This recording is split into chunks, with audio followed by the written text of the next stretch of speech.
All right, welcome everyone to Andrew Teaches Trains today. That's what we're going to start with. Matt already threatening to watch me mess up. So Matt has probably played 10 times more 18XX games than I have. So I'm at maybe 10 or 15 plays total of 4 or 5 different games. So Matt, I will send you local New Jersey beers if you give me hints on how to beat Andrew.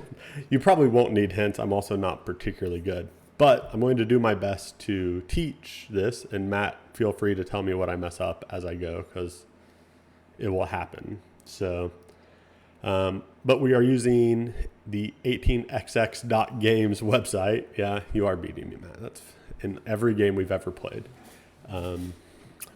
This website, free to play on. They have a Patreon, so if you play on it a lot, it's a worthy way to. It's good to give back, I guess, but has, I think, 5 or 6 different 18xx games implemented now. And we're going to be learning and playing 18Chesapeake, which is kind of recommended as a good entry point into 18xx. Has a few things that make it a little bit nicer, but still, if you learn 18Chesapeake, you'll basically know how to play 1830 and 1882 and the 200 other 18xx games that are out there. So, with that said, yeah, they have been cranking out lots of new games. I think they put up like 2 or 3 new ones this week, which is nuts. So if you guys look at the screen here, I'm going to skip the opening part, basically. So the game begins with an auction. It's the only auction in the game, and it's for these 6 private companies. But it's not going to make any sense what they do right now. So we're just going to dole them out in this pretend game so everyone has a couple, and we'll move on about our lives. So the goal of the game, once we get started, for you, for me, for Michelle, is to have the most money, but just for us. We don't care about how much money our companies have. Our company, well, we'll care because we'll want to use their money, but that won't help us win the game. So at the end of the game, if you kind of see these boxes here with our names in them, that's what's important, is your value. That's your cash on hand plus any stock value you have. That is how much you're worth, and whoever's worth the most at the end of the game is going to be the winner. So your company may have money.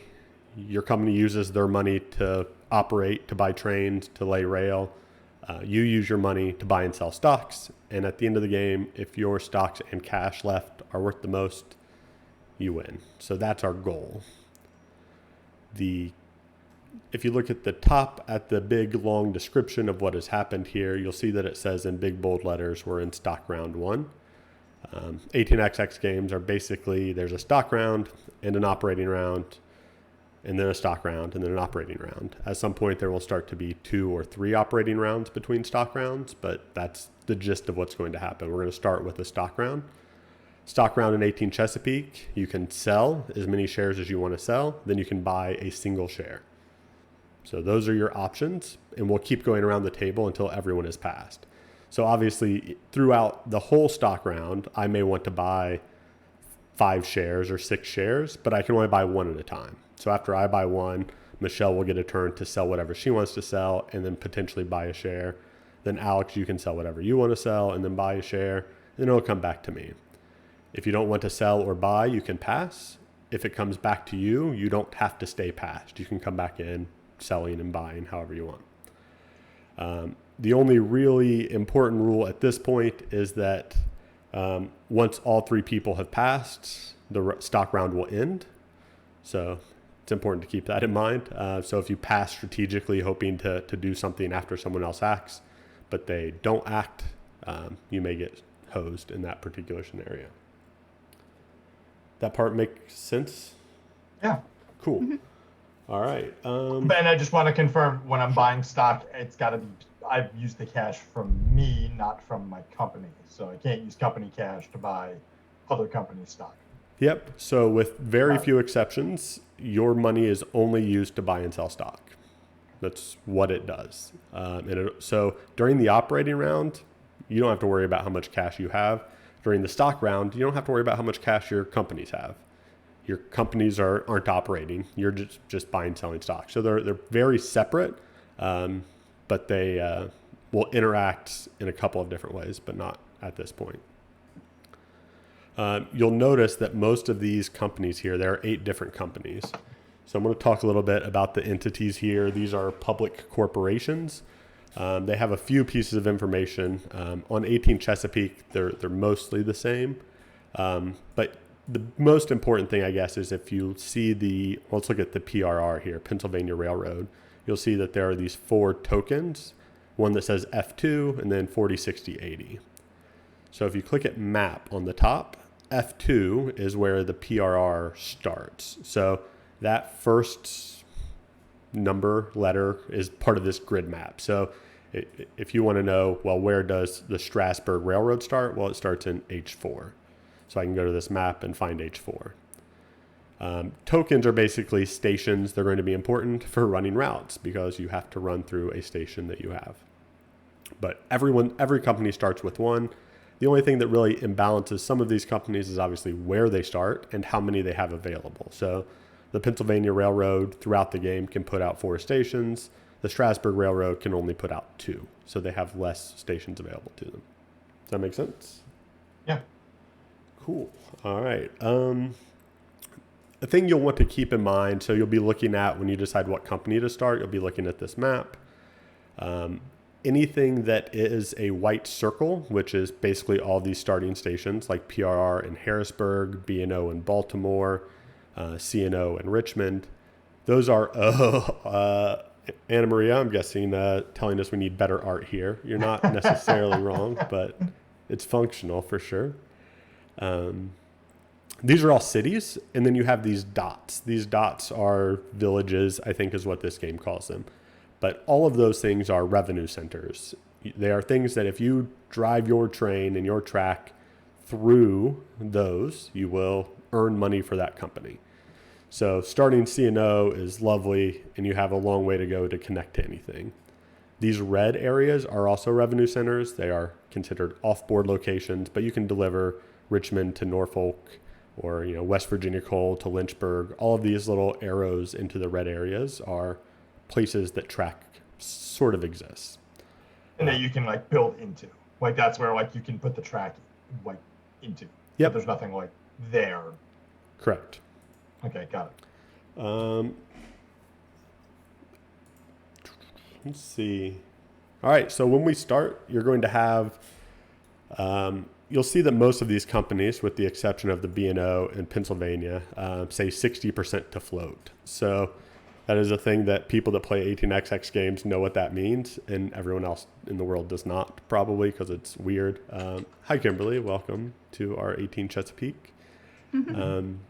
So floating the company basically means starting it. And so you have to, or I should say the players have to have bought 60% of the shares for this company to get started.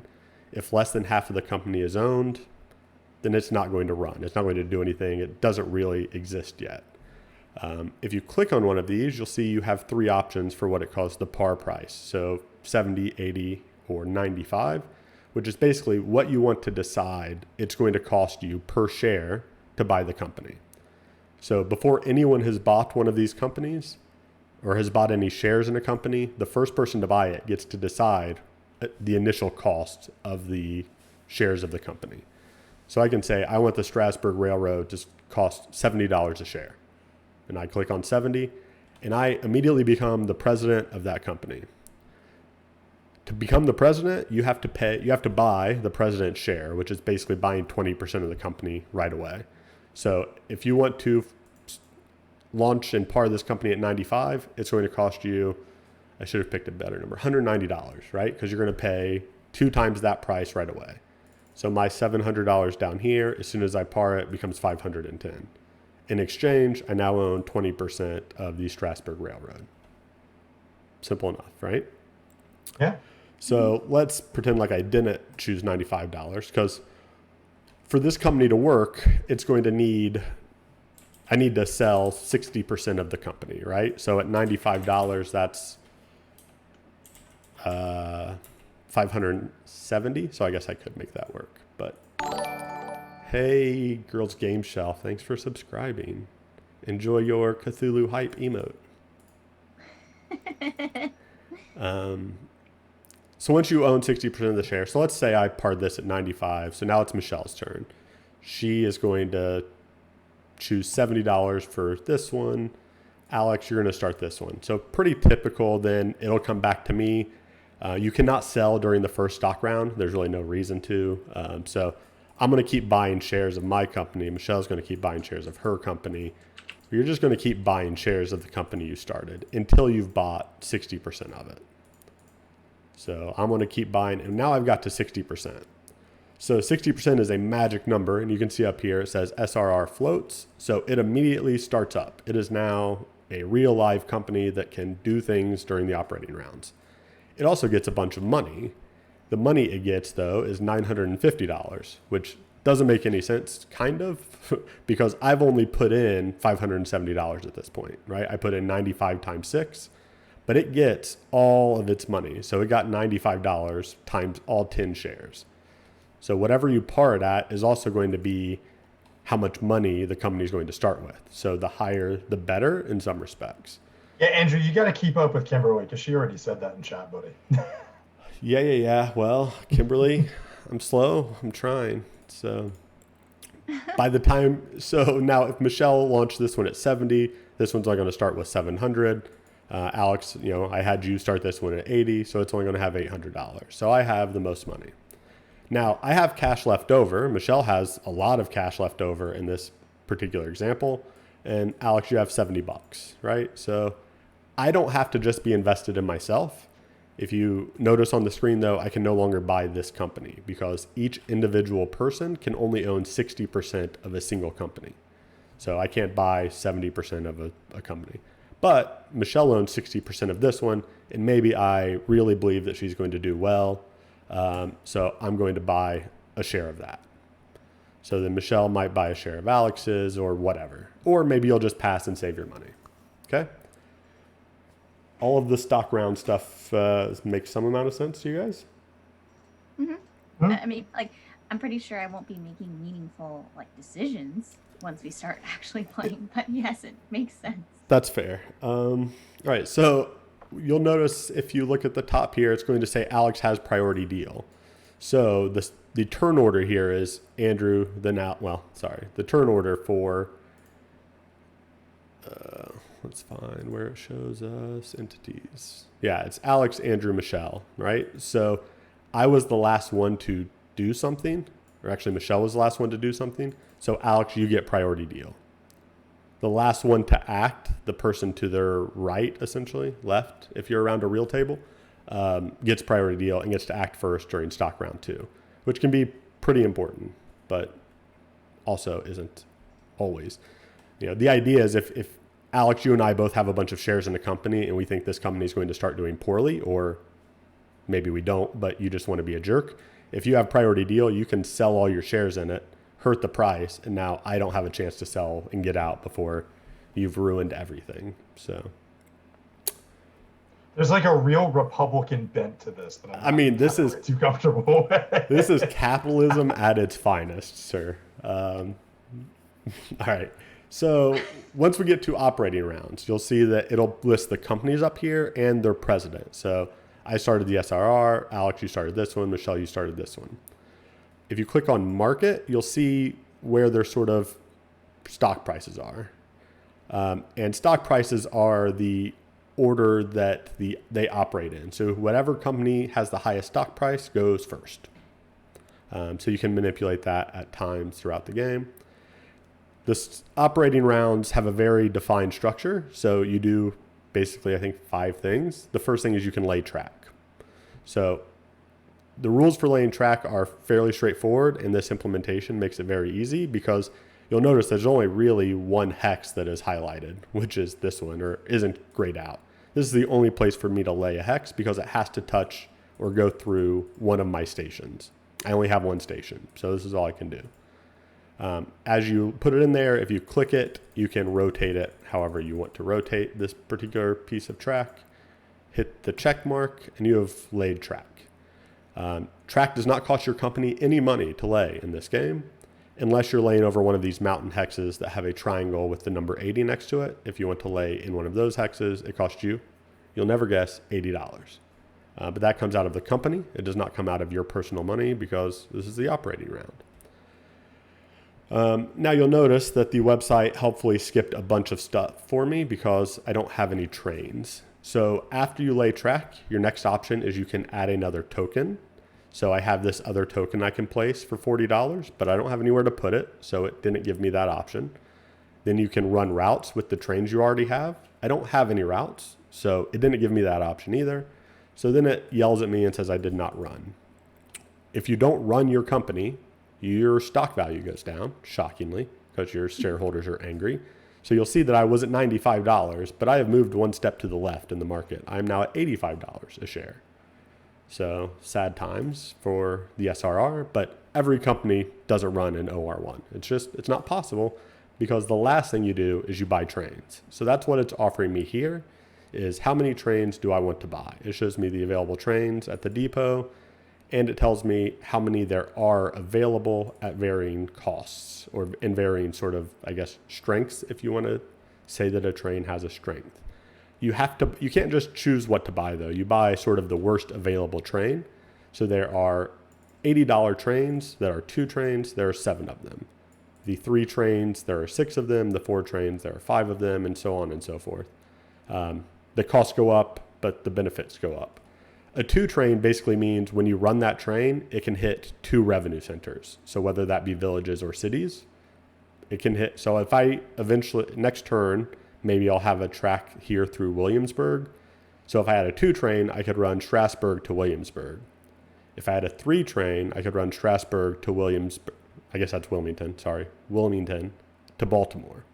But since that's 3 revenue centers, I would need a 3 train.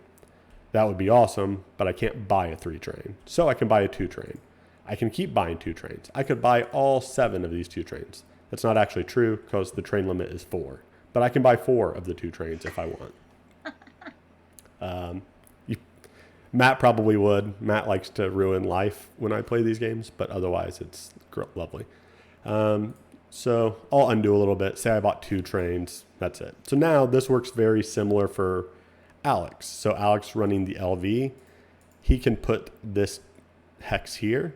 Now you'll notice you might be tempted to say, well, I want to run Allentown to Pennsylvania or to Philadelphia. So I'm using my finger to point at the screen, which doesn't help you. Like you may want to rotate this, right? And just have it go straight down, but you can't have track pointing off the map. So the only way to lay in Allentown is this way, which will make Philadelphia a little bit slower to get to. But you have a route. You have Allentown to Easton, and then you can sort of build off from there, or you can keep going west. Again, it skipped everything else except for buying trains. So I'm going to buy some trains for this company. Andrew, how much do you know about Easton? Literally nothing. It's the home of the Crayola factory. Oh, really? Yep. I know Allentown is mentioned in a Billy Joel song. So that is also true. Matt says he once opened NWR, bought 4 2 trains, laid no track, and then gifted it to someone else.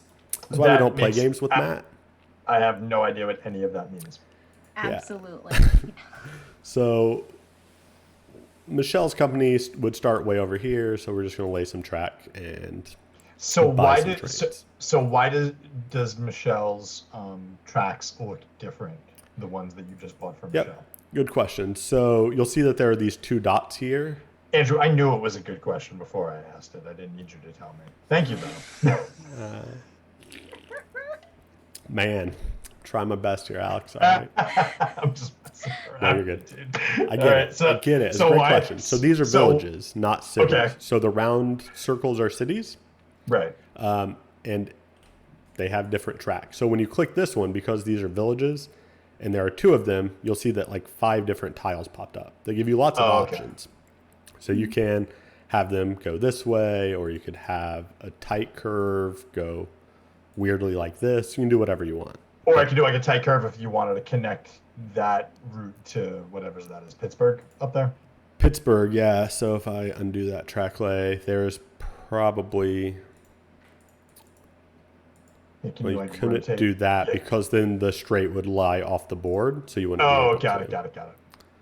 So, But you could theoretically do that if there was like a tight and then another. You could, and Okay. these tracks can upgrade throughout the game as well. So we'll talk about that.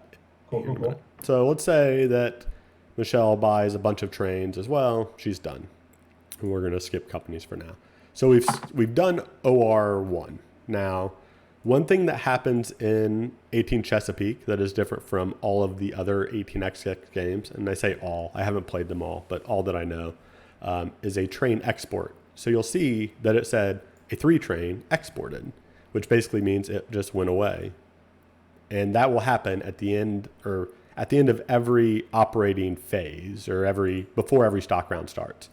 So the trains will start to dwindle even if we're not buying them, which helps the game move along, especially if you're playing with people that aren't aggressively buying trains. You can't stop it from happening. It's a very small change, but it does make the game not drag on too long. Cool? Cool. All right, so now we're in stock round 2. So stock round 2 is pretty straightforward. We just keep doing the same thing. And it starts with Alex because Alex had priority deal. So if we go down here, this is a very helpful, Tom likes aggressive train buyers. I know that you do, sir. So Alex owns these shares. He doesn't really care to buy anything. Let's just say he's going to pass. Andrew, who bought this 1 share of Michelle's company, let's just say I'm going to be rude and I'm going to sell it. So what happens when you sell a share is the price of the PLE, I think this was at 65. It drops down. So it dropped to 60. So when you don't run, you move to the left. When you get your share sold, you go down. If I would have sold 3 shares, it would have went down 3 times. So it can be brutal to your value. If you're far enough to the right and you sort of hit one of these ledges, so if I'm on this 75 and you sell, cool, my price can't go down anymore. So it doesn't force you left. Jack's also buying trains. Jack and Matt, train rush, no fun. No fun can have. I just want to run good companies and make money, and they want to make me go bankrupt. So the other thing that happens when I sell a share, I can't now buy this company. So for the entire stock round, if you sell a share of a company or more than 1 share of a company, or any, more than 0, I guess, you can no longer buy that company. So you can't just sell it, buy it. Yeah. You can buy a share and then sell it later in that stock round, but as soon as you have sold it, you can no longer buy. Got it. Cool. I think that's all I need to tell you about stock round 2. I guess the other thing you'll notice now that when I sold this, it says that share is in the market, right? So 1 share of Michelle's company is in the market. 3 shares are in the IPO, meaning they've never been bought. That will matter here in a couple of minutes. It's also worth pointing out that there can never be 50% of a company in the market or more than 50%.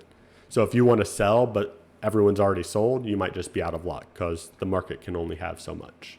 Do those IPO shares never change value? They sit at the par value? That's correct. So throughout the game, right, this company may start running and making money for the company, and the market value may be $100. So buying those for 70 will be a good value, and people will snatch them up. So we're going to skip through buying and selling shares because we're done for that, and we get back to an OR. So OR2 is where you get to basically do all the things, right? Because you've got some trains in your life. It's still going to start with laying track. So the first thing I can do is I can lay 1 piece of track. Now it gives me the option to place a token. I can skip or I can place it. To place a token, it has to be on a route that you're connected to. So you can see from a token I already have, there's track that would get me to Baltimore. So if I click on Baltimore, it's going to add a token for me there. The benefit of doing so is when you run your train, the rules are basically you can only go up to the number of stops that the train has. So 2 stops for my 2 trains. You can't reuse any track. So I can't just I can't run from Strasburg to Wilmington and then have this train run the same track because I already have that route covered. But I could run from Baltimore to Wilmington with this other train. If I can click on it. There we go. So you'll see it'll tell you, it'll highlight your different routes for you. But your route must include a token. So if I wouldn't have tokened that, if I would have said skip, I don't really want to do that, I only have one route. I can only run here to here because Baltimore to Wilmington doesn't have any of my tokens in it. Does that make sense? One more time. Sure. Thank you, Michelle. I was making a face. I was like, what? So when it's my turn to run routes, so each train can run a separate route. This train can run from Strasburg to Wilmington. It hits 2 cities. It includes one of my tokens. So that's perfectly acceptable. My other train would have to also hit 2 cities and would have to include one of my tokens, but it can't reuse any track. So right now, I don't have a second run for this train. If I would have put a token here, I could have done this with train 1 and this with train 2. I don't reuse track because we kind of stop right here in Wilmington, right? I just run to Wilmington, not through it. So maybe I would want to token that so that I can get both of these things here. Is that somewhat more clear? Yeah. All right. So then once you've done your route, it's going to total them up for you and say, here's how much money you have, $70. And when you have $70, you have 2 choices of what you would like to do with it. You can pay that out to your shareholders, which will make your market price move to the right. So I would go from 85 back to 95, where I was not that long ago. Or I can keep all that money for my greedy company. I will go from having $670 in cash to having $740 in cash, but my price will go to the right as if I hadn't run at all because my shareholders didn't get any money. Right. So almost all the time you're going to pay out. Then you can buy more trains if you want to buy more trains. Okay? Sounds good, dude. Mm-hmm. If we click on the info tab, you'll notice that this has all the train information. So if you kind of forget what trains are where, it also has really important information about phases in this game. So in basically every 18XX game, there's yellow, green, and brown phases. The green phase starts when the first 3 train is bought. So since someone bought a 3 train in this game, we can start laying green tiles, which are basically upgrades, right? So now I can upgrade Allentown from a yellow tile to a green tile, and now it connects to Philadelphia. There will also be brown tiles later on, but you can't get to those until someone has bought a 5 train. If you upgrade a track, that takes up your whole track action. You do that instead of laying new track. Then you could place a token if you wanted. Now you have a bunch of trains, right? You have 3 2 trains. You can run one from Allentown to Philadelphia now. You can run one from Allentown to Easton. And you can't run the third one because you don't have a third route that uses a token that hits 2 cities. But that's okay. You don't have to use them all. You pay out your money. You could buy more trains if you wanted. And that's basically OR2 and how that works. Then is there like a limit to how many rounds there are or how many turns there are? Like when does the game end? Never. Literally never. Okay, awesome. Nope. So if you look at the spreadsheet tab at the very top, it says how much cash is in the bank. Right now it says $6,149. Once all that money is out of the bank, the game is over at the end of the ORs of that round. So that's basically the last round once the bank breaks. I know our plan is to play for a few hours, and we'll see if we get there, and if we don't, we don't. But that's the gist of it. Couple other important things that probably the most important thing. Eternal Swordsman. They only play it because they're stuck and they can't leave. I mean, it's an investment in time, and once you know it, it's worth it. Is it? So right? Alex and I are just like, we volunteer as tribute. Listen, We're here until someone's gonna die. Listen, I'm in. I'm in for this. This seems really cool. It reminds me of City of the Big Shoulders, which I failed miserably at and came in dead last. I'm excited. Yeah. Yes, and I've been wanting to play an 18XX game for a while, and then like all those threads started coming out about women, and I'm like, no, this is happening now. Let's do this. Yeah. So there's another game and trigger, I thought. If someone goes bankrupt, then the game will end. And Jack can attest that you can go bankrupt and win. Apparently that happened to her fairly recently, but What? it is not generally a preferred strat. One other thing about the game phases that's in here that is super really important. You'll see that it says on the trains up here when they rust. So when someone buys a 4 train, the 2 trains rust. And basically what that means is all the 2 trains go away. As soon as someone buys a 4 train, so if we look at entities, if we look at the companies, Alex's cool yellow Lehigh Valley Railroad that has 3 2 trains, as soon as someone buys a 4, that railroad now has no trains at all. Immediately, they're gone. That can be really devastating because not only are you not going to run for the next OR because buying trains is the last thing you do, so your stock's going to go down. Then you have to buy, that company has to have enough cash on hand to buy a train, which later in the game maybe is $300 or $500, so it may or may not have that money. If the company doesn't have that money, the president has to pay out of their pocket for whatever the company is missing.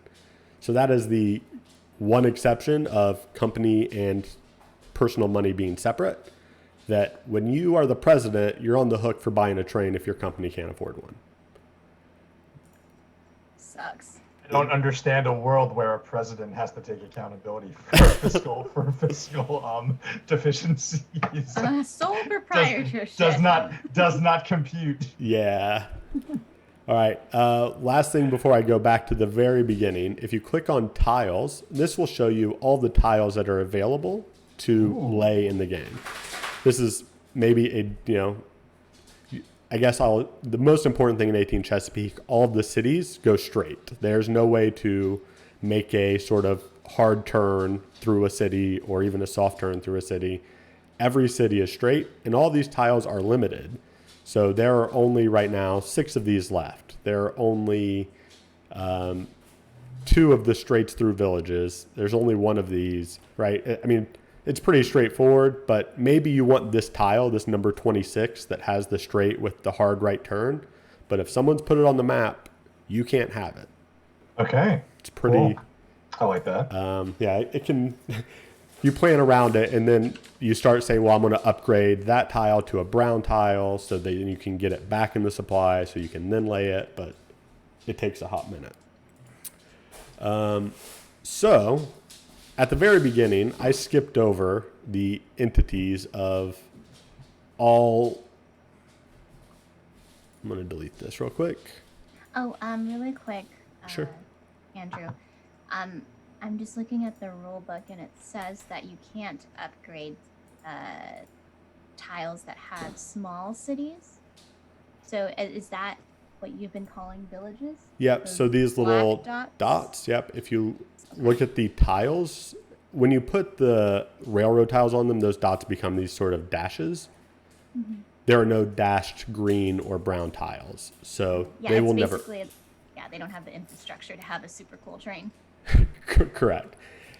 Generally, the villages, the towns, different games call them different things, are bad. You don't want to have to run through them. So the fact that PLE has to kind of sucks for PLE, right? But it's because they are low revenue generating. They only give you $10 to your route.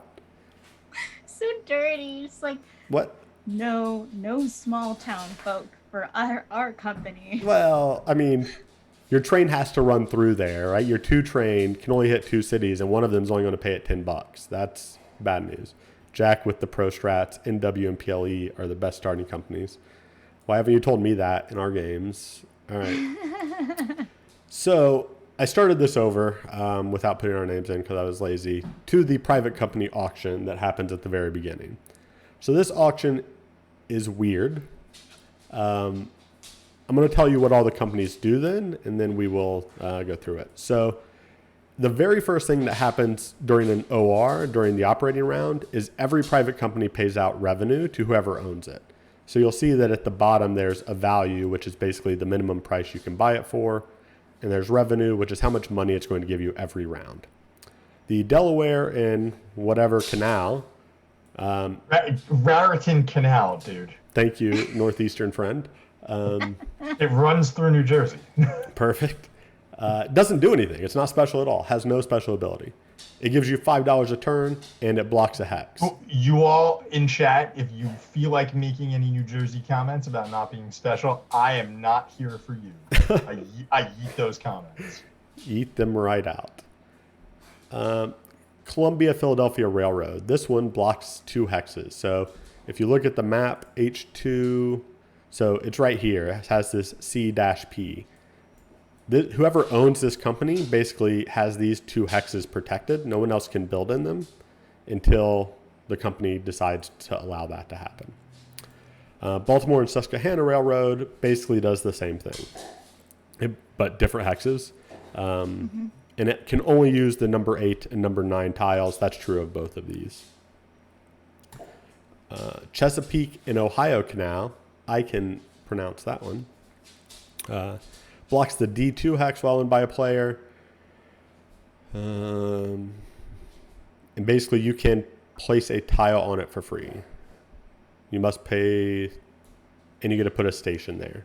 So this is a city. Most of these are just trying to reserve stuff for the future, and then based on the relative value of them, you can decide if you value the tiles more than you. Yeah, there's not a lot of other things, other reason, other than you can sort of enrich yourself, which I'll get to in just 1 minute. The Baltimore and Ohio Railroad, this one gives you a 10% share in the B&O. That's all it does. Doesn't give you any revenue, doesn't do anything else. It's a 10% share. And the Cornelius Vanderbilt gives you a 20% share and makes you the president of the C&O. So you become the president, but it costs you $200, and it gives you $30 a turn. Does that make sense? So the way this auction works, if you click on any of these, you'll see that I have the option to either buy this one outright for its cost, or I can place a bid at $5 more than the value on anything. So if I place a bid on something, then it's player 2's turn. They can buy what the lowest, cheapest thing, or they can place a bid on something, including bidding up what I've bid on. So then player 3 can just say, I want to buy this, and then they buy it. Since the next thing had no bids, we just go back to the next player. That player can bid on it or buy it. If something gets bought and then the next thing has 1 bid or 2 people bidding on it, they basically go back and forth bidding. So now I can raise my bid, player 2 can raise their bid. We can keep outbidding each other as high as we want to go till someone says that's too much. What I just did was way too much. So you're going to pass there eventually. The other thing that can happen, is let's say that player 2 bids on the Baltimore and Ohio for 105, and player 3 just buys this outright. Since the Baltimore and Ohio has no competing bidders, player 2 will get that for their bid. They won't have to argue with anyone about it, and then we're just on to this thing, and this person can buy it.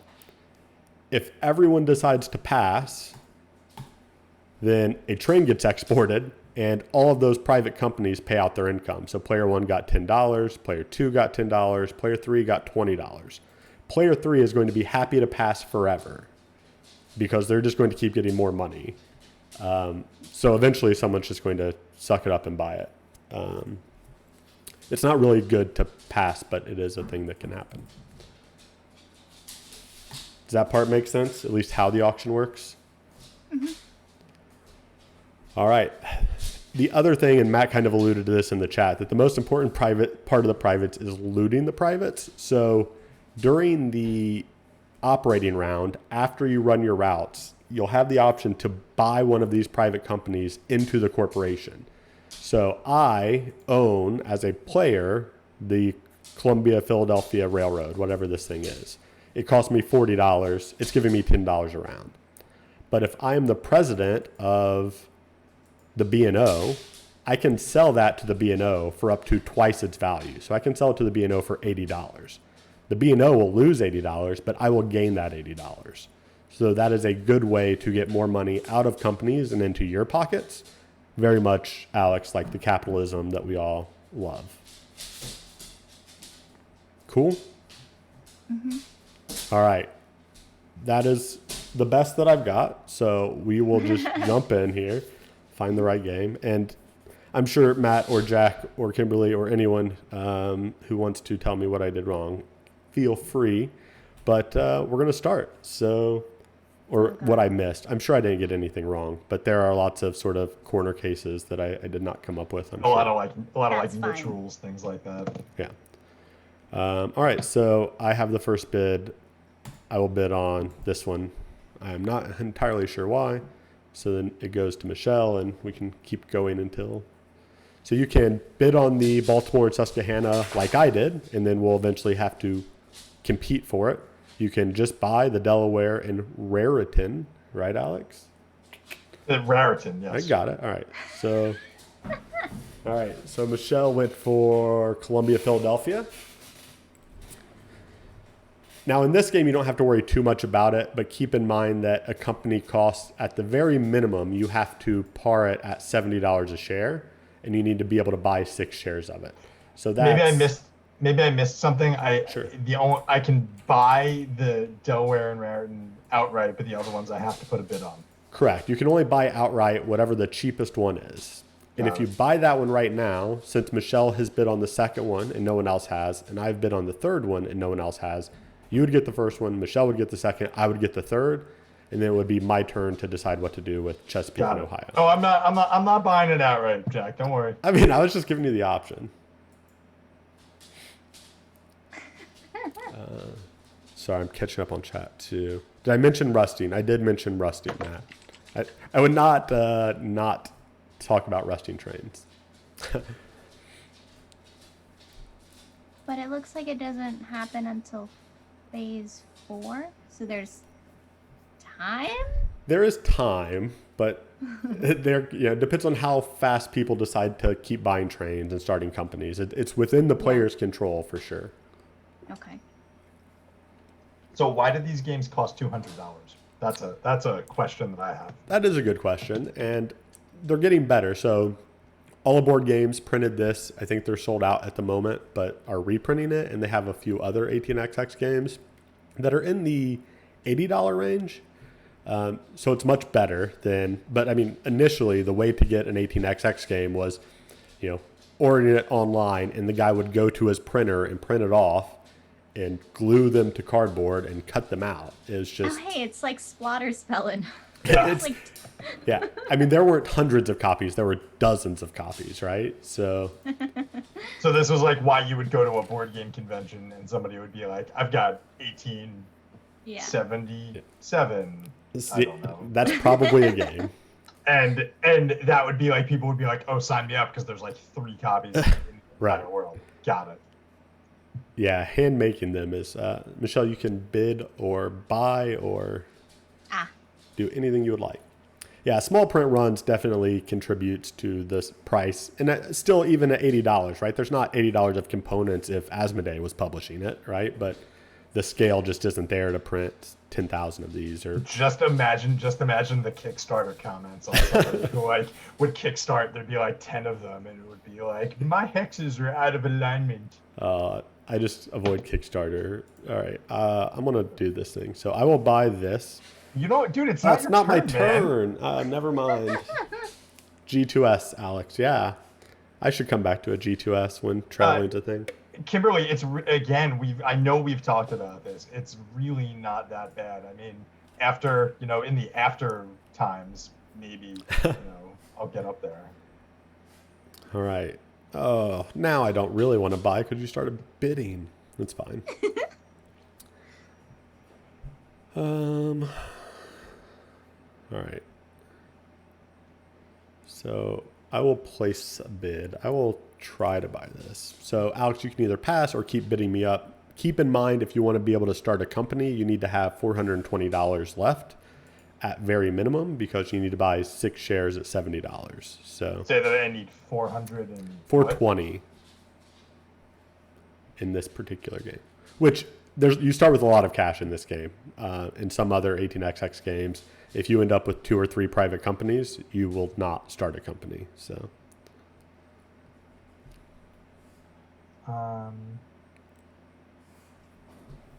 After times. well, I'm like that we have at least moved on to some positivity. We're not just talking about the before times anymore. We think that there will be after times. There has to be after. I mean, I don't know. I'll pass. all right. So you bought that, right? So, now So I that's got yours. it. Yep. So I win that for 65. So I own 2 of these private companies. Michelle owns this one. I'm going to just pass on that.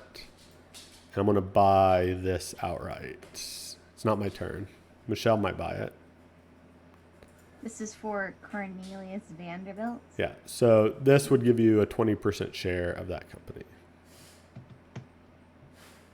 Thanks, Jack, for the good words. I'll do my best to make Andrew's life miserable. I will try to be nice. I'm also not. I've learned a lot about how to be mean playing with people that are meaner in this game. So, Alex, would you like to have the 20% share of this? Like you, 100% for like you. Cornelius Vanderbilt, absolutely. Do it. All right. So there we are. So now the Cornelius Oh, Vanderbilt comes with 20%. So right now you have to decide what you want to par Right. that at. Hmm. But if the cash you have left, if we look at the spreadsheet tab, you can see that you have $495 left. So there's Right. not really a number you can come up with that you won't have enough money left to buy the 4 shares that you still need to buy. Wait, say that again? So for this company to float, you need to own 60%, right? Right, I'm going to get 20%. You're going to get 20, so you only need to buy 4 more. So even if you chose $95, right? 95 times 4 is 380. You'll have enough money to do it. Now, maybe you don't want to be that cash poor, so you start it lower. Yeah, I mean, I'm going to go world's your oyster. we're going to go mid-range. All right, so now stock round. We all are going to start up some companies. So I'm going to start PLE at 80. We'll start it at 80. All right. And you'll notice, Alex, you also have 1 share of Baltimore and Ohio that came with the other private that you won. So All right. you're unlikely to be able to do much with both of those, but it will be there for whenever the B&O becomes a thing. Yep. All right. So what's it asking me to do? So essentially? this is stock round 1, so you can buy any shares that you want to buy. Okay, I just choose. So you should which basically, one. you're basically deciding which of these companies you kind of want to start. I became the president of PLE. Alex is the president of the NNW, and he owns 10% of the B&O, but you could always start it. Bravo, hello, welcome. Hello, X-Ray Bravo.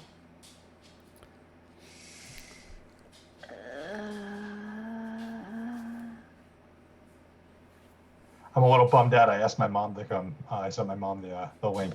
She would be spamming. She'd be spamming chat left and right. So. And it does say what hex spots. Did it somewhere? Does it? Yeah, if you're on the game tab, it's like next to the token. So H4 for Strasburg Railroad or A3 for PLE. I'm just trying to find them so that I can. Yeah, it can be Actually. difficult. They're not, and it makes some amount of sense that they're not filled in with the right color until the company floats. But one thing I don't think I mentioned during the teach is when I say you have to run a route and it has to contain one of your tokens, you also can't run through a city that is full of tokens if one of those tokens isn't yours. So you can kind of block other people's routes by filling in cities with tokens. Okay. And it looks like you both, in your experience, Andrew, for the public companies, neither of you went for the same one. Is there any reason why I would also just want to do my own thing right now? You almost definitely just want to do your own thing. Okay. Because you want to, in part because the game's not fun if you just don't control a company. There are theories and there are 18xx games where you will just be an investor. You won't be the president of anything. But there's the advantage of being the president is that you get 20% of the company, and it only takes sort of one of your certificate slots, which I didn't get into too much, but you really want to control, and you get to lay track throughout the game. You get to do other things. If you can control two companies that are kind of run the same direction, that can be helpful. So like if you own the PLE and the PRR, or the PRR and the SRR, they can help each other build long tracks because they're running it for each other. Basically, you're running into each other. Okay. Okay. Thanks, Eternal. That makes me feel good. The teach was pretty good. Matt recommends CNA. I don't know why CNA. Matt is also a shark. I also thought about CNA simply just because it is right in my home state, but I think I'm invested right now in the Norfolk. X-Ray, this is their first play of any 18XX game. I think it's probably only my second or maybe third play of Chesapeake, and I have potentially, I don't even know how many 18XX games I've played, less than 15 total plays. So Andrew, here's an interesting, I'm sorry. Sure, here's an interesting question for you. So I don't need to buy in the Norfolk and Western. I could buy. You could literally do anything you want. So I could buy it, the Camden and Amboy if I really wanted to. But that would make no sense because they're literally on opposite sides of the map. Correct. I mean, it wouldn't make a lot of sense. I mean, you want to get the company going and do something with it because you want that once the company starts running, it's going to pay dividends. That's going to be a way you get money, right? So if you own 60% of the company and it makes $100, you get $60. That's what you're trying to do. Got it. I'm just going to buy a share of my Norfolk and Western. All right. And I'm going to keep going on PLE.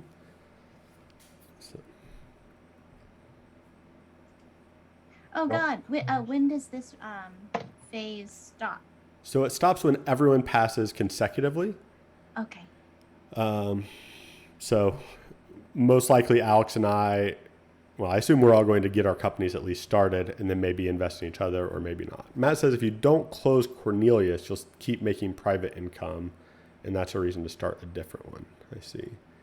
So the Cornelius the private company that you got that gave you that 20% share,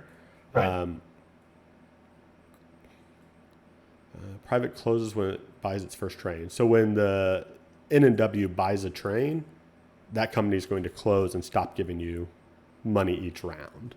So in theory, but I didn't even know that was a thing. So this is why Matt beats me at every 18XX game I've ever played. So where do I find where my companies are? Like where they're going to be on the map? No, like where my private company information is. Oh, if you click on it. Yep. So under the name of all the entities, you can click on those. Understood. Okay, I will decide a thing.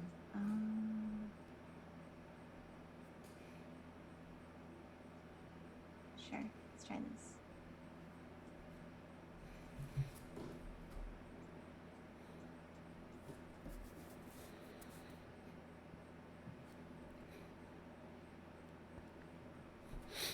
Right.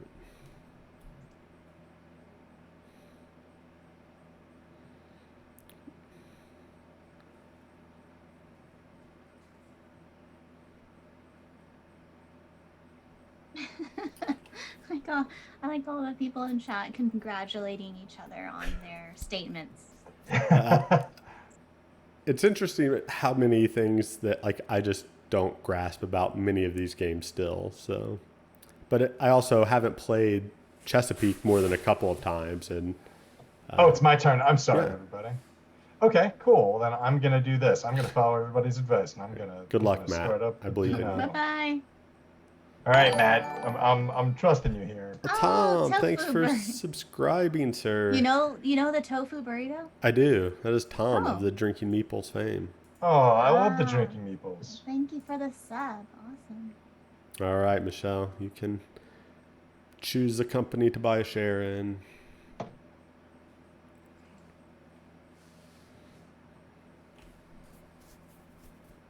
I love, by the way, how all the 18XX peeps just refer to, oh, I'm gonna go play 32. Like it's like Yeah. I'm hip, I'm cool.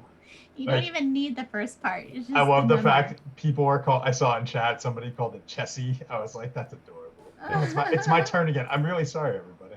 That's okay. Yeah, and it's the thing that's like funny about, because playing on this website, which again, 18xx.games is awesome. There are lots of different games on here to play. You can turn on like a mode to where like I can take your turn for you, right? So all I'm doing is buying 6 of these shares. So I could just say, I'm buying 6 shares. When it gets to me, just do it for me.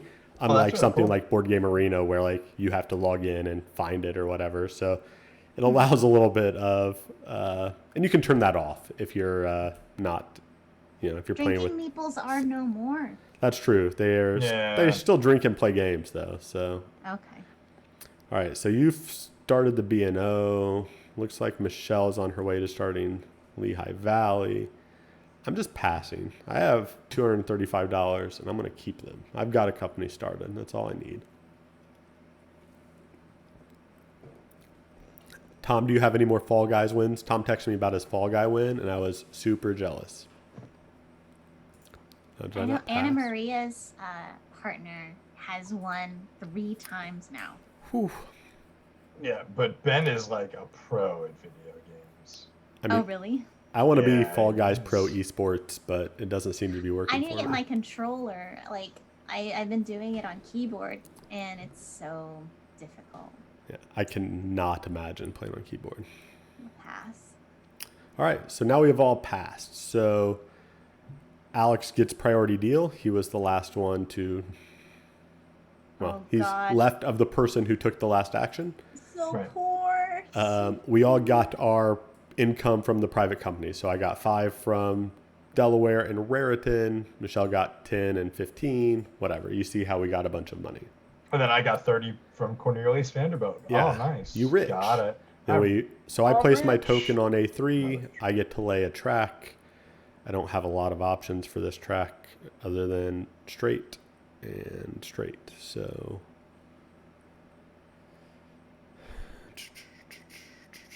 I don't know at the how end this of the will work. game, you're only looking at like cash on hand and what else? Because I think there are some things that are not counted. So it's cash on hand and money that you have in shares all count. Okay. So, but it's not anything your company has. So if your company that you're the president of is still sitting on $500, that's worthless to you. That does nothing. So I'm going to buy 2 trains. X-Ray Bravo, thanks for following.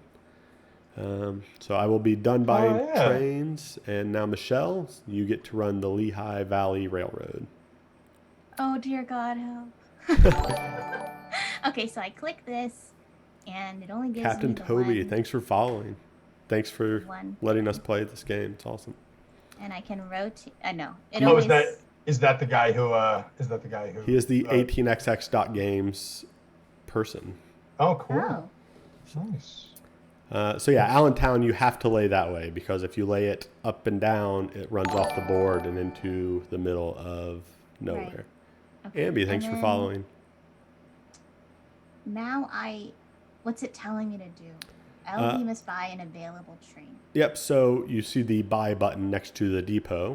How many 2 trains would you like to buy with the Lehigh Valley Railroad, I guess, like to buy? Oh, dear God. You have to buy at least 1 because you have a valid route, but you can buy as many as 4.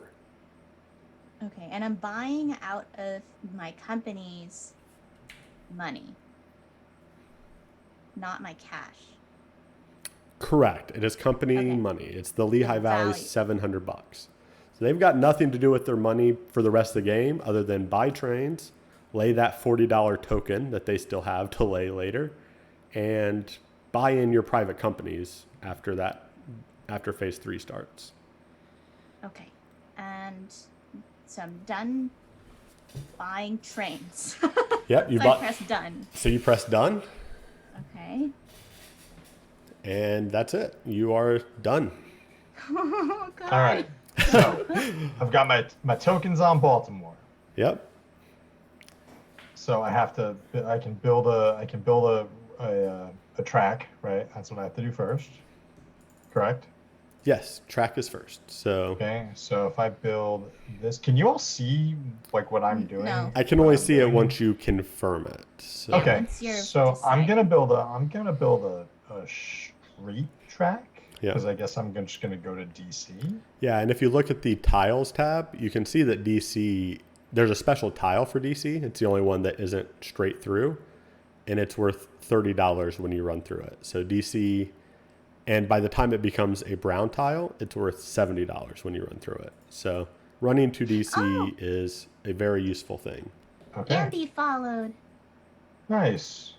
All right. So I did that, and now. Now, how many trains would you like? Keeping in mind, one of them is going to be exported. So at the end of this, Where's the train? It doesn't.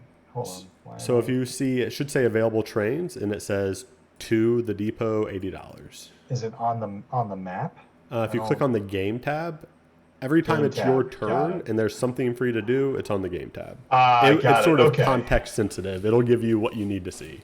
So I'm gonna need trains. I'm gonna buy, I don't know, 2 trains? Yeah. Or should I just be a jerk and buy 3 trains? So what does it mean export again? Help me out. So export basically means the lowest available train just gets removed. If that happens to be the first 3 train, then that will cause us to go into the green phase because it'll be the first 3 train that gets purchased. Exporting, in this case, counts as purchased, which will mean you can start upgrading tiles. That's basically it. The offboard locations become worth their green value. Is there any reason why I would need 3 trains other than just to make your life miserable? No, I mean, right now, Toby says push the trains. Let's do it. Done. Awesome. We're buying 3 trains. Awesome. all right. All right. Buy. So I just hit buy, right? Yeah, now Or- just hit or- done. trains. You could buy a Done. 3 That's- train too if you want. Nope, I'm good. All right, so if you look at the info tab, you can also see that the train limit changes. So when we get to phase 4, you can only own 3 trains. When you get to phase 5, you can only own 2. But we're not there yet. So now we're at stock round 2. So stock round 2 is fun because you can sell if you want to sell and then buy. So 18 Chesapeake is sell then buy, and that's basically it. He says undo and buy the 3 train. Look, I still need more trains too. We can't just have them all disappear. Oh, so it's my turn because I went first. You are the priority deal, sir. Okay, and because I only have, $95. I only have You- $95. You personally have $95. So, but keep in mind, the company that you started, which was B&O, B&O. you own Yep. 60% of. Can't buy any of that. Right. Now, Michelle and I own companies that now own trains that are probably going to run. So it's probably a good idea to buy some of your shares because then that's good for me. And it's good for You're going to get dividends if we pay them out, and then it's going to be worth money, and then you can sell them and make our company worth less that we own 60% of. I mean, it's nothing but good Yeah. stuff. A I'm sort of like going- hostile shareholder. I'm going to buy a share of Michelle's. So I think I do that. All right. Toby said you should buy the 3 train, then you could buy your company in. That is true. But so once you get to phase 3, then you can always buy those private companies. So you could cash some of your money out. I think with all of these 2 trains, well, let's see. You're going to have 2 runs probably. So I'm going to buy a share of Michelle's company. It looks great. And now, so this is for the companies here, the numbers above trains, that's how many trains of that level, not Yep. 222 or 222. Correct. It is. Okay. The B&O has 3 2 trains. You have 2 Right. 2 trains in the Lehigh Valley. 2 twos rock. 2 2s. 2 2s. Okay, what do I, so, huh. Michelle, looks like you're the odds-on favorite in chat right now. I mean, it makes me feel really good about my luck, teach, I guess. Make Andrew cry. Listen, I'm I not don't need to do an 18 anything game to make Andrew cry. It's pretty easy to do without playing a game. Wow. Oof. Hi, Maho. Wow. And hello, Bonnie. Welcome. Okay, bye. Oh, Bonnie Baby 1211. How can we make her a VIP? She's got to be a VIP. Who's Bonnie Andrew. Baby? That's my mom. Hey, Mom. Oh Why my is gosh, everyone's we- mom come? Other than, Because It's awesome. my mom's not here. Well, did you invite your mom? No, not Mom, really. we're gonna make you a VIP, Andrew. Boom. You gotta get on Done. that, buddy. Michelle, would you like to all buy the some moms. stocks? Hold on, I'm trying to savor the moment of people's moms being in VIPs. Respect your damn elders, okay? Sorry. Try my best. No, it's okay. It's almost like my mom don't is know. here with this passive aggressive Let's just- nonsense. Wait, I need to make sure that this will actually work for me. Let me look at the map real quick. Sorry. That's all right. Take your time. I just wanted to make sure you knew it was your turn. And Tom, you're not supposed to yeah, let I our think secrets I'll- out. Do that. Well, Tom, I'm glad you think that I'm super tough. I'm just trying my best here to figure this stuff out. So I have no cash. Well, I have $25 in cash. Yeah. I don't want to sell just yet. Yeah. So you can just pass. And I'm gonna pass. That's cool. that is, I mean, what Toby and Matt kind of alluded to probably would have been smarter, but also a thing that I wasn't good enough to think of is if you would have bought that 3 train, you could have then taken money out of the Baltimore and Ohio Railroad and given it to yourself by buying in your private company, right? So, but that is high level strats that Andrew is not good at. That is. No, I don't plan to be at high level strats. Like Yeah, I want I want the motions correct, and then I can think about it later. Yeah, for sure. I'm just pulling on some levers. I'm shifting train gears.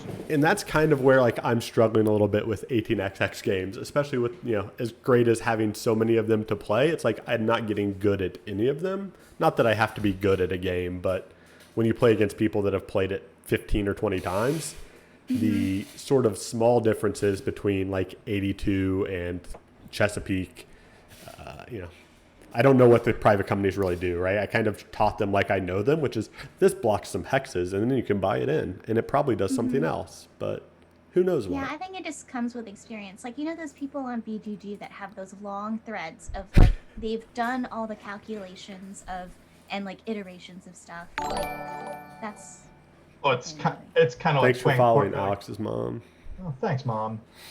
It's kind of like playing Puerto Rico, right? Where it's even like chess. Let's get more basic than that, right? Where there are accepted openings. Yes, right. They place this here. Okay, you know exactly what you're gonna place because you just do that. Yeah, it's like opening chess lines, and then how you adapt and how the game flows from there. Yeah. That's all. All right, so I can put a token there. No, Jason. Oh, that doesn't do anything. Oh, yeah, it does. Jason. Yes, Jason, excellent. That thing's gone off the rails. No. Ugh. All right. Nope, we are full steam ahead. So I put a token here. This allows me to run a 2 train from here to here and here to here, which will get me $90. So I can keep that money and withhold it. And the PLE will have an extra $90, but its value would move from 75 to 70, or I could pay it out and it'll move to 80. And if I pay it out, as I own 60% of the company, I'm going to get $9 per share. So I'm going to get whatever 9 times 6 is. I don't know, but that's how much I'm going to get. So I got it. And Cool story. And that's that. Kill me, dude. And then I will buy in a 3 train, will I? So I have a couple of... I'm actually going to... I don't really have that many rounds. 1, 2, 3. Yeah, I'll buy a 3 train. And I'm going to buy in my private companies. So you can buy the private companies into the corporation. So the corporation paid me $100 for the Baltimore and Susquehanna Railroad and $40 for the Delaware and Raritan Canal. Yeah, I'm glad you said that correctly. Man, I've got it.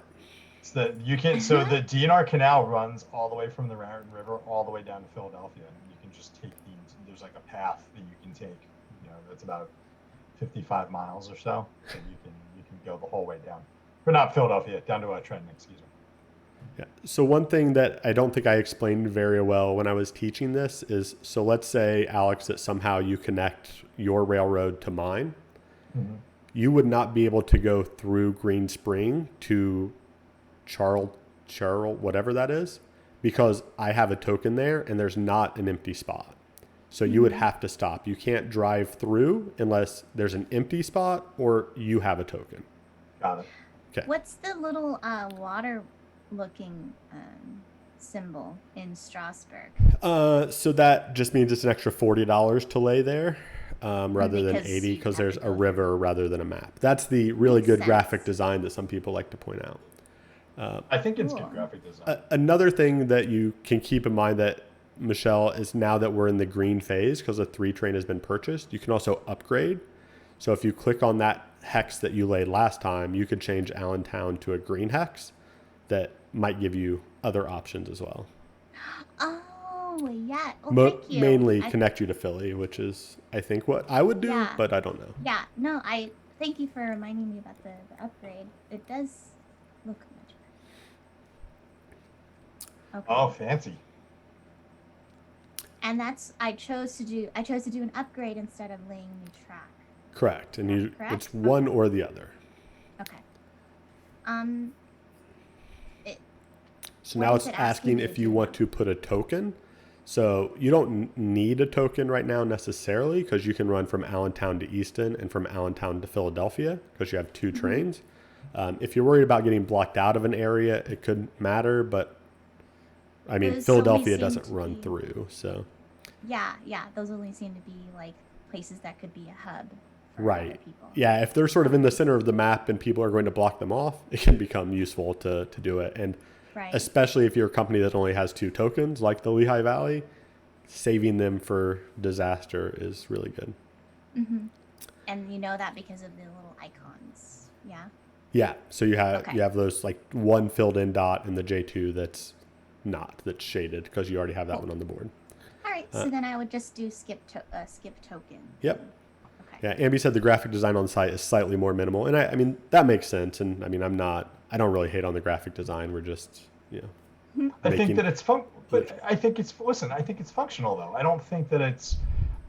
If this is what 18xx games look like, I mean, I'm not here for the art. I'm here for the gameplay. Like, Yeah, I'm I mean, not- you meet the games where they're at, right? Like it's either Yeah. for you or it's not. But I mean, I'm is all for trying anybody- to make them pretty, but only to an extent that you can also tell that the tile is green. It's worth $30. It's called Allentown. It has room for 2 tokens, right? There's a lot of information to get Yeah. there.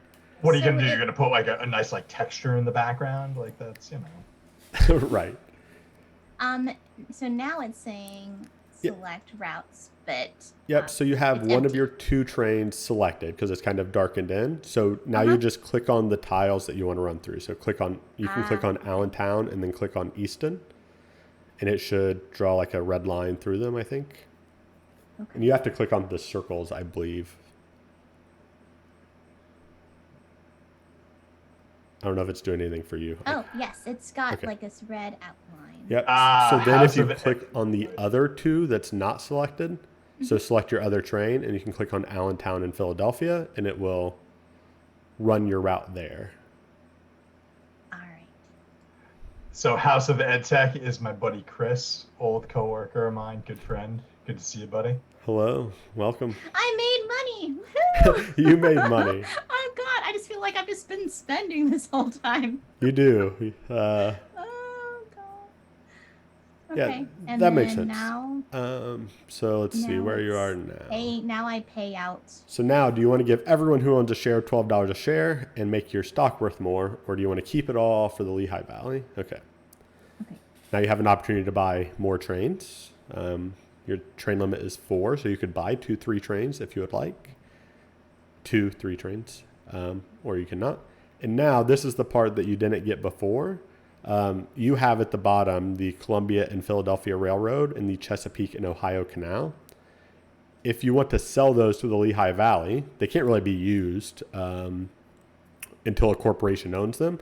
And you can basically pay yourself. So you can take the $180 out of the Lehigh Valley and pay $160 for the Chesapeake and Ohio Canal if you want. I'm like liquidating it. Yeah, you're saying, hey, I've got this really cool deal on a canal. You're a new startup railroad, right? Let me sell this to you. And you can sell it for up to twice its value and as low as half its value. I'm okay. I'll skip that. Yeah. Okay. All right. Right, Rosie. All right. So the other thing to keep in mind is that the private companies close when a 5 train is bought. So you'll want to buy them in, if at all possible, before that point in time. You have a long time, but like not buying your private companies in before they just dissolve is sad times. Okay. So would putting a token in DC be a good idea because it's kind of in the middle of the map? Look, man, I'm not here to live your life, sir. That's fine. But yeah, I mean, I'm going. and also keep in mind you can rotate that DC tile up or down by clicking on it. So if you want it, nope, it's done. I'm saying if you want to done. point it up towards my track, that would be Good for you. That'd be good for you, right? No, I didn't say that, sir. No, I'm good. I'm gonna keep it oriented down. Perfect. I put a little token on it. So Okay. then I'm gonna run my train. See, Toby, I think this is where I should have bought that 3 train, right? Because I can't go from Baltimore to DC. You can. So it only counts cities or villages. Or settlements. Not Got spaces. it. Yeah, Okay, so, so- revenue centers. So you can click on Baltimore and click on DC and boom. And then I get that, and then. And that's it. Your other 2 trains are wasted. So Well, whatever. I'm just holding on to him, man. look, I'm not saying it was a bad move. It was clearly good, but Toby told me to buy him, so I bought him. So I'm just gonna blame Toby if I lose. Yeah, whatever. It's cool. All right, so I hit submit then, correct? yep. So you hit submit after you lay that, and now you choose that $60. What would you like to do with it? Oh, I'm gonna pay out. 'Cause Give I'm it to the shareholders. I'll take the Hell $6, $6. and then you can buy more trains if you want. Train of thought. Thanks, I'm Jason. really glad I'm Hilarious. learning this with Alex. Like Alex is like the perfect like balance of energy. Oh, here. thank you, Michelle. No, this is Do I want to buy a train? Yeah. Of course Yeah, I wanna why buy- not, I feel like You I have- always. you only have 3. You were only able to run 1. There's not another city within sight. Definitely buy more trains. What could go wrong? I don't know, man. Everybody says to buy trains. They absolutely do. And now this is where you can buy in. Now you only have the Baltimore and Ohio, Right. but you could get $200 out of the B&O and give it to yourself, so you could buy more stuff. If Like you more were, more trains. well, more shares. It would go from the B&O to you, right? So instead of you having $103, you could have $303 if you were so inclined. Oh, I was like, why is it only 160? And then I realized the reason why. Yeah, technically That's you can weird. buy in Can other I- people's private companies, but I don't know that would ever really happen. Yeah, that's kind of dumb. I mean, I could, but that seems kind of silly. So I could take money out of. Yeah, that's what I want to do. I'm gonna do that. Yep. All right. And then just hit skip companies because there's nothing else you want to do. Got it. All right. So now we don't go to a stock round because we're in the 3rd phase. So there are 2 ORs before we get back to stocks. So we basically do what we just did again, and then we'll do stocks. So I love how you're all talking about my caboose. I'm almost sure that my mom is still in the chat.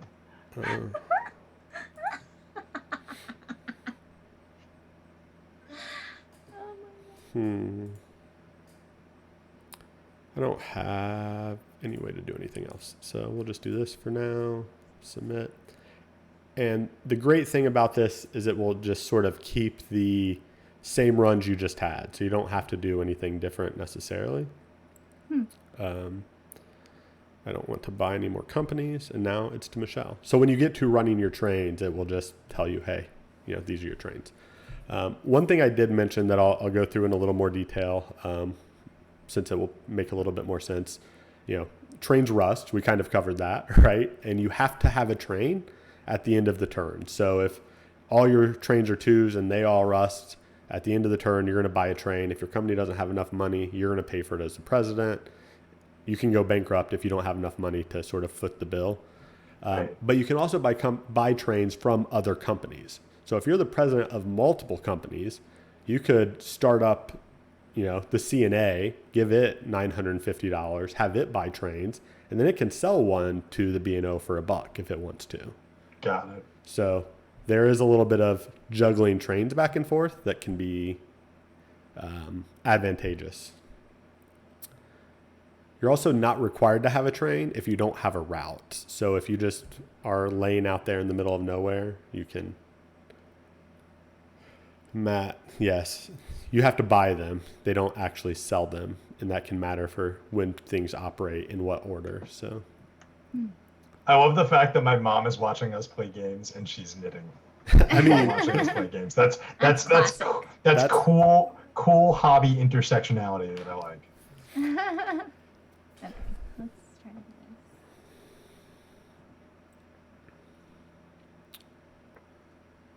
this. so Michelle, you should be able to lay track if you would like. So I'm trying to build on I3, but it won't Yep. take it. So that one Why is is that? reserved from the CP, from the Columbia Philadelphia Railroad that you own. Oh, So until that's bought by a company, you can't lay so I there. could sell it to that's. Yeah. Do you oh, want to so I go should've back sold- to there so you can buy it in? It's easy. So going back to the company phase that I Yeah, we- passed last time. Yeah. Okay. It's- Yeah. Oops. Okay. So that's where the selling it to you. Okay. Yeah. It Interesting. often, like, the actual ability of it doesn't make a huge difference, but in this case it would. So you can. So we're back to there. Sorry, Okay, Alex. so You I have to just redo your click turn. it. That's So fine, if no you worries. click Columbia Philadelphia Railroad, you can buy it for up to $80. You can buy it for $20 if you want, but the more you buy it for, the more money you have, and that's all you really care about. Okay. Yeah, I can do that. J.R. Rhodes, welcome. Thanks for joining us. Cool. And then now I've done that. And then now I skip. Yep. Yeah, unless you want to buy the other one in, but right now that company only has No. $100, so you wouldn't get like full value out of selling it. Okay. Sorry. Thank you so much for letting me go back in. Yeah. Listen, I love the fact that we can actually like do that. That's pretty cool. Yeah, again, I don't want to, love too much on Toby's site here, but like, you can undo everything. You can clone this game. Like, I can go to tools and clone it and just try every possibility without anyone knowing and say, here, well, if I do this and then Matt does this and Jack does this, how screwed am I?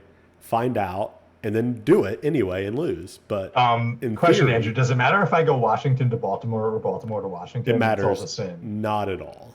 It is all the same. That's not how language works, buddy. All right, man. We're gonna play that way. I'm gonna pay out. See, but now I feel bad because now I've learned a little bit. Now I feel like I would buy a train because Buy a it's like train. Rust. Yeah, so I will buy a train. You do you, man. And then I'm gonna do the Baltimore. I'm gonna take 200. Matt says no track. I think we laid track. Operates. Yeah, I laid track. Yeah, he F8. He laid DC. We did a little undoing and redoing. So as you were playing 32, you may have missed it. And then skip companies. Okay. Andrew, it's your go. right. Mom, what are you making? Somebody in chat wants to know. Yeah, skip trains, skip companies. All right, we're right back to where we were. So now you can see that Okay. that CP doesn't have the like 2 dots next to it that shows the reserved. Okay. So they are now there for you. Awesome. And so you can lay in I3 and H2. You have to use 8 and 9 tiles. And they're in addition to your normal step. So you could lay 3 tiles this turn if you use that.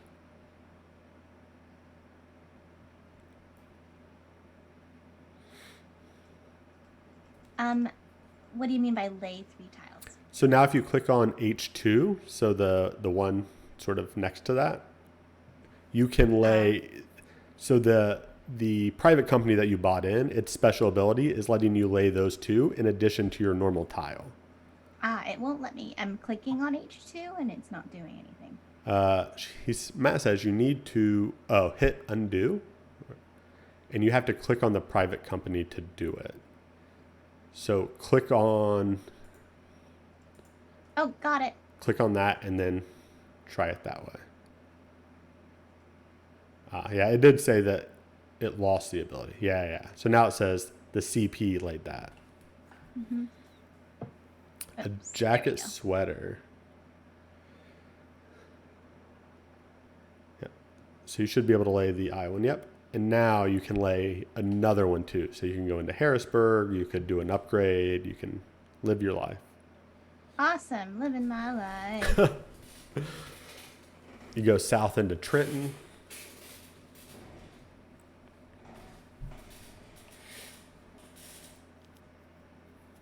And the benefit of the upgrades is so that they don't just die during rust.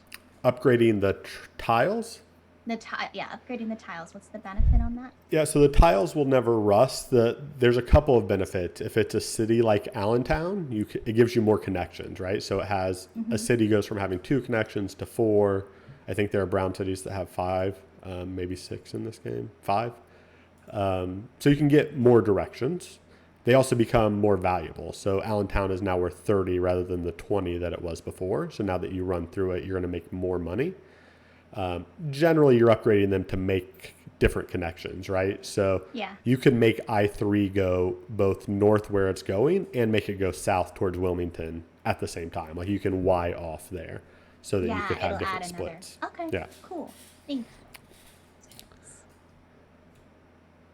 Oh, right. I didn't realize that, Bravo. It says you can buy in the privates anytime during the OR. But so we undid just to show how great the undo function works. Yep. Okay. Cool. And tokens only go in the spots that have that white circle. Yep. Okay. And you have to be obviously connected to it. So like you can't just lay one in Berlin that's way over there or anything like that at this point. Okay. All right. So it should pre-fill the routes that you had before. Now. Well, now I have my 3.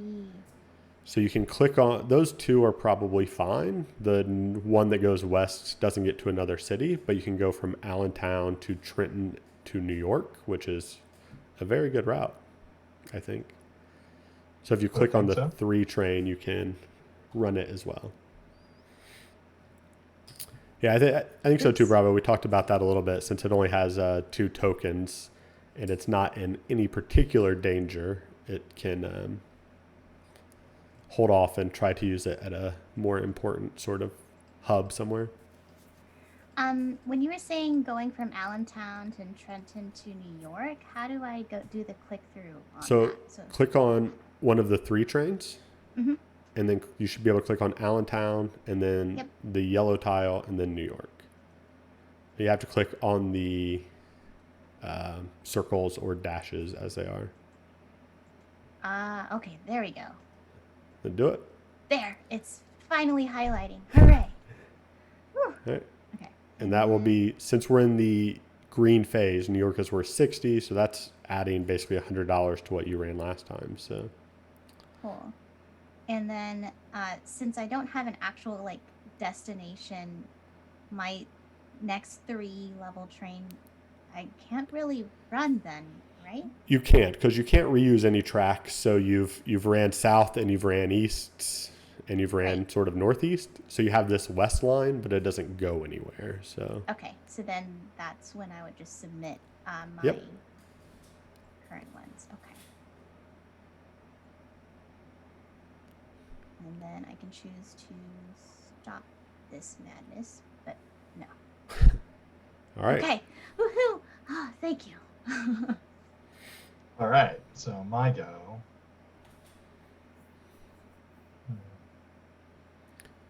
Yeah, so you get to add some more track to your DC Baltimore thing. Yeah, I see what you're saying, Bravo. You could have run, since you had a 3 train, you could have run Allentown to Easton down to Trenton.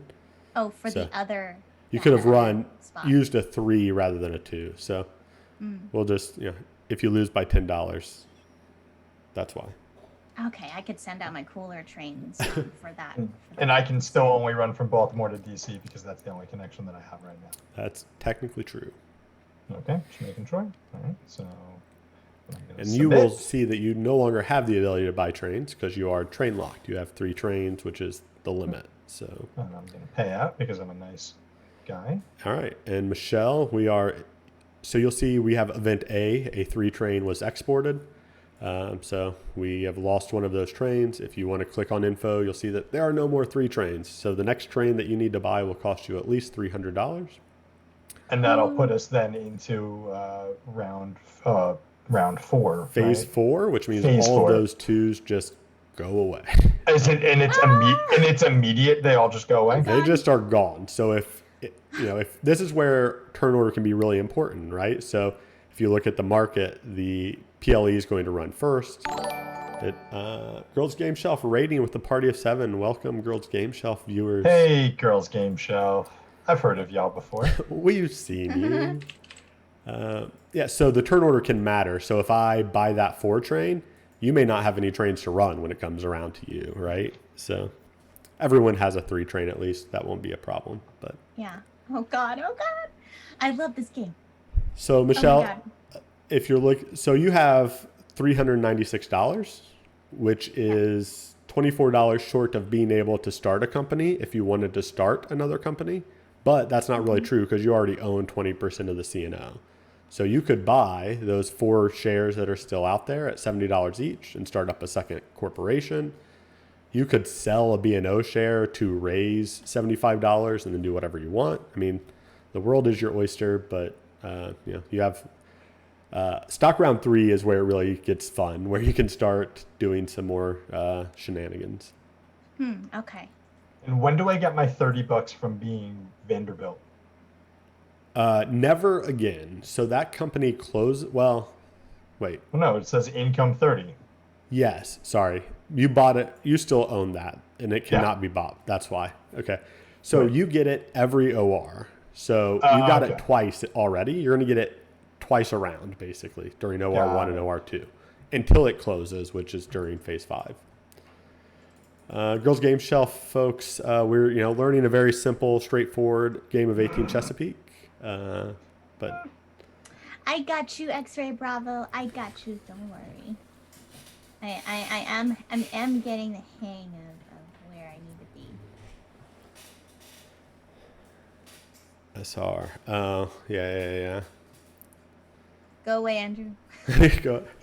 All right, Get out of my face.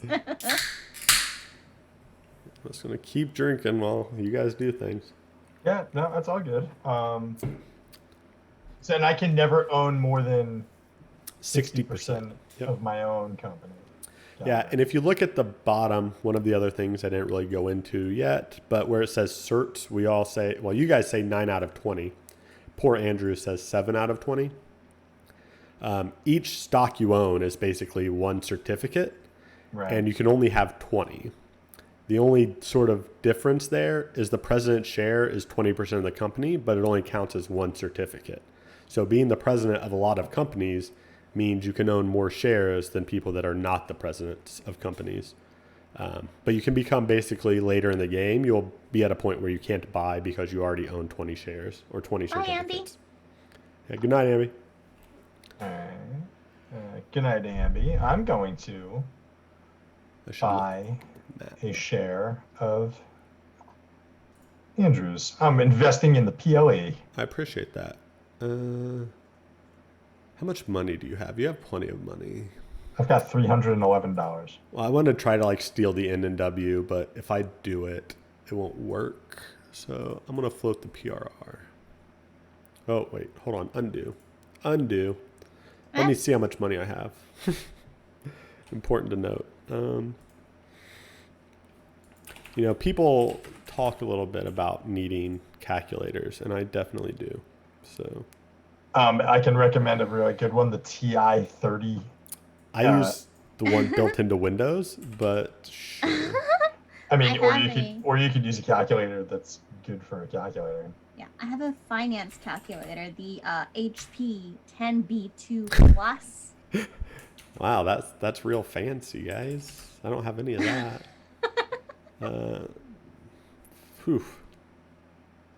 Oh, hey, someone says HP calculators, yo. Hey.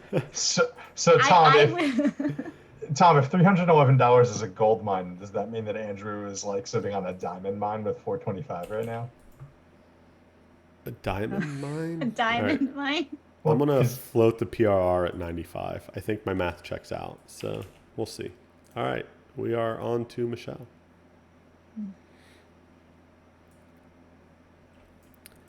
I'm a little bit, I mean, if you're looking at the screen, what is under our player names as value? That is basically victory points in this game, right? That is your cash on hand plus your stock. So I am firmly in last place at this point.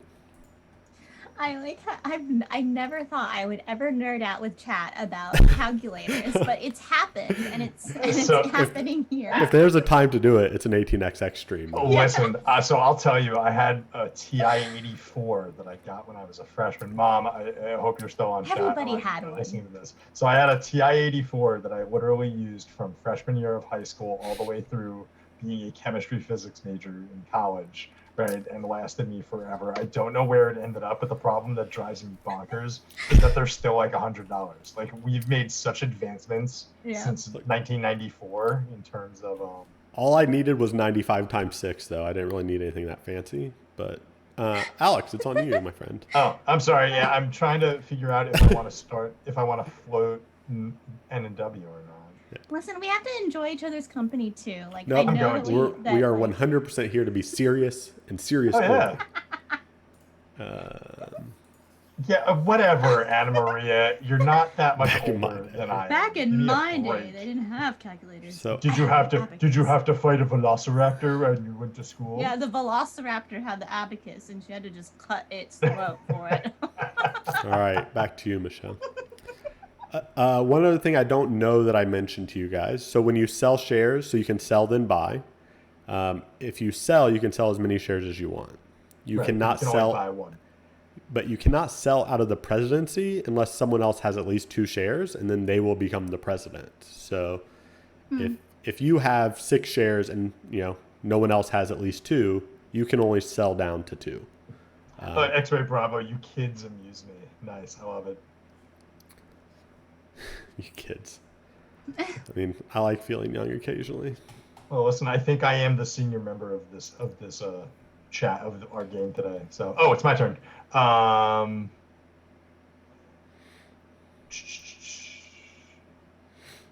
Sure, why not?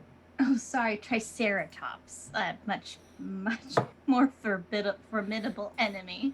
Listen, if your favorite dinosaur is not a Triceratops, I think you're doing it wrong. Like, they're the coolest. It's back to you, Michelle. So another thing worth pointing out right now, the Baltimore in Ohio is sold out. Has nothing in the IPO, nothing in the market. If it stays that way at the end of the stock round, it will go up on the market, or right. It goes right? I think it goes up. Someone will correct me in chat, I'm sure. But the value of the stock increases. Now, unfortunately for Alex, I'm going to sell the 3 shares I just bought of the B&O. And Big jerk. you're not wrong. And I will buy one of the PRR. So that was purely a making the B&O worth less. You're welcome. Vertical up. Thank you, sir. I thought it was up, but it's been a long day and I'm tired. So right and left is operating. Up and down is stock round. It's not. 18 Jurassic, is that a real thing? I mean, I wouldn't be shocked. 18 Jurassic would be awesome. We talked a little bit, Alex, earlier about why are these games sometimes so expensive, hard to find, sort of mythical. There's an 18 Indiana that I wanted to get because, I'm in Indiana. I get it. Yeah. But sense. it's a guy that sells them on eBay whenever he feels like printing them up, and they're like $150. And people are just like, it's fine. Like, it's just another 18XX game. There's nothing special about it. But I'm like, but it says Muncie on it. I need 18 it. Dracula. All right, so So I can be a jerk. I'm gonna sell the one thing that I just bought of yours. I can't buy. Why can't I buy my Sell B&O? then buy. I wanna buy the share of B&O that you. You can't because you own 60% of the company, sir. Oh, MFR. Now, the good thing about the B&O being in the market is when you pay, let's say you pay $10 a share, the four shares that are in the market, that will go to the company. So the company will get some money out of it. Okay. So I just sold your just because I wanted to be a jerk. Then I suppose. I mean, it did lower my price by $5. So. Yeah, well, take that. Um, And it moved it from the IPO to the market. So there's benefits too. But I'm gonna buy an IPO share. yeah, being $5 short of a 4 train, it's actually a great thing for me. So I think. Well, it's not expensive because they spent money on the art. Well, we've already been there, and I don't want to. I'm just going to float my company and keep my mouth shut. Yeah, we already talked about that. Yeah, I mean, it's funny. So Lookout reprinted 1830, and 1830 is sort of the one that started it all, so to speak, in some ways. And the board is two-sided, one with prettier art and one with less pretty art, and all the track tiles are two-sided. And like everyone's like, why would you ever play with the new side? Like, just give me the thing that's easy to tell what's going on. And I mean, I don't know. It's hard to argue, I think. All right, let's float the PRR. Wait, do I not have enough money? Did I not calculate? Oh, I have one more to sell. Sorry, got to sell the Lehigh Valley. Boom. All right, back to you, Michelle. And you can see why, if you're really playing this like fully async, having the ability to take other players' turns for them can be useful, because some people are just on auto pass for a while you're buying and selling stocks randomly. So it can take days to work through if you're doing it completely async.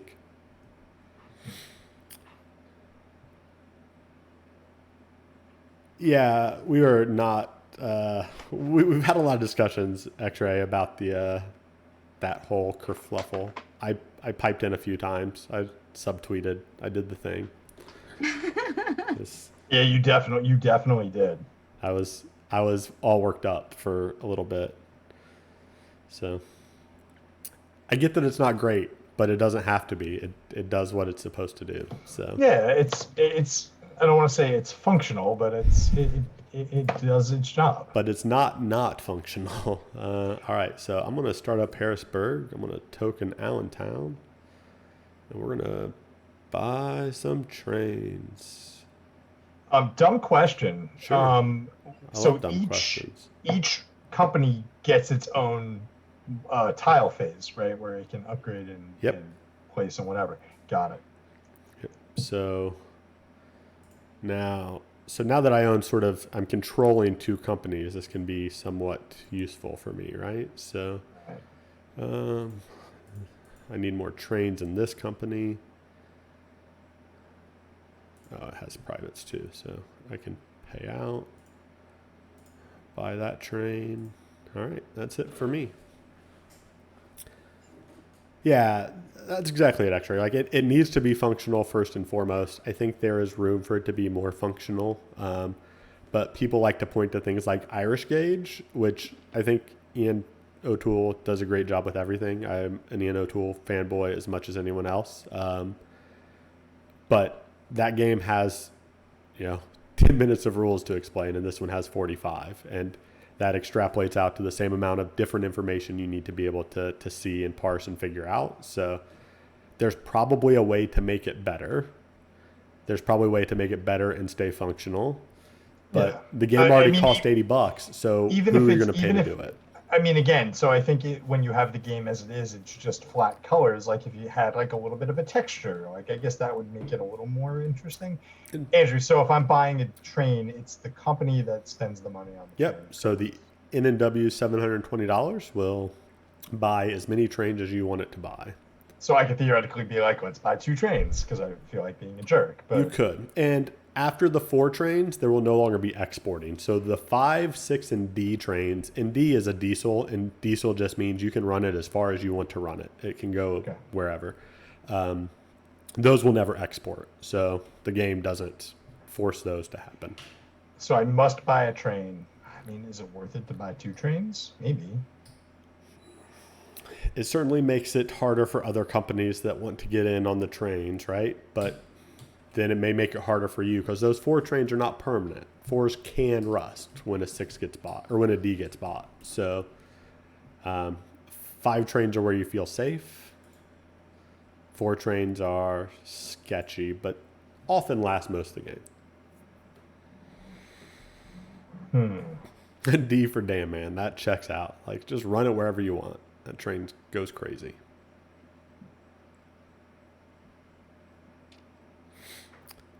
Nope, I'm going to buy it. Yeah. So I'm buying 2 trains, done with trains. So then I'm going to... wait, what did I do? Nope, you're good. Just click skip companies. It's giving you the option to buy Michelle's company in, but I don't think she'll allow it. So I do done trains. Oh, I can't run this because it's a new... because it didn't have any trains previously. So yeah, the thing that is sort of you lose playing online is that the order is run, then buy trains. So if you don't have trains, once you buy them, you can't then run them. Understood. But Michelle, I think it's your turn. Your first turn after starting a company, and that's why Matt made a big deal when I said you could sell trains from one company to another. That's not technically true because like when PRR is the active company, it can't give a train away, right? When it's B&O's turn, you can have B&O buy it from N&W, but that's the last thing it does. So it does matter, but only in technical ways. Technical ways that are true but sad.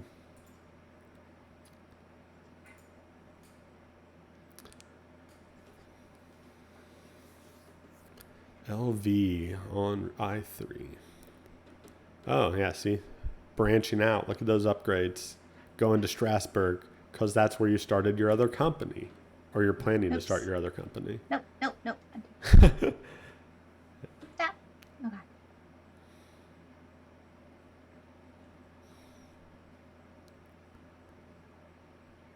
Yeah, X-Ray, you seem like buy 2 trains. X-Ray, you seem like you know a lot about what you're doing here, which is cool. Yeah, I mean, I am envious of people that get to play these enough. I mean, I get to play them a lot, mostly online, thanks to this website. But like, I've only played in person 5 18XX games, I want to say. Wow. That's 5 more 18XX games than I've played. Yeah, but it's hard to get done, right? Oh, yeah. And I'd imagine this with like setup and like being able to do all the calculations quickly and everything else. I mean, it seems like right up my alley, you know. Yeah, I mean, if you like City of Big Shoulders, this is... Which I do. So, I don't want to like trash on City of Big Shoulders because I think it's really good for what it does. The thing about City of Big Shoulders is every company gets better, right? The goods become less valuable or something with the Depression, I think. I forget exactly how it works, but like your company never just stops being good, right? If you don't buy more trains for the B&O, it's going to go from running for, hundreds of dollars to running for $40 because it only has one route and one train, right? So you have companies that go from good to bad in addition to you just going from good to bad and lots of other things. So, but I very much enjoy it. I'm more of a bicycle guy. I wonder if we can get like a sponsorship. I got my Peloton shirt on. They'll say I got my Peloton shirt on. We haven't tried to get a sponsorship yet tonight, so.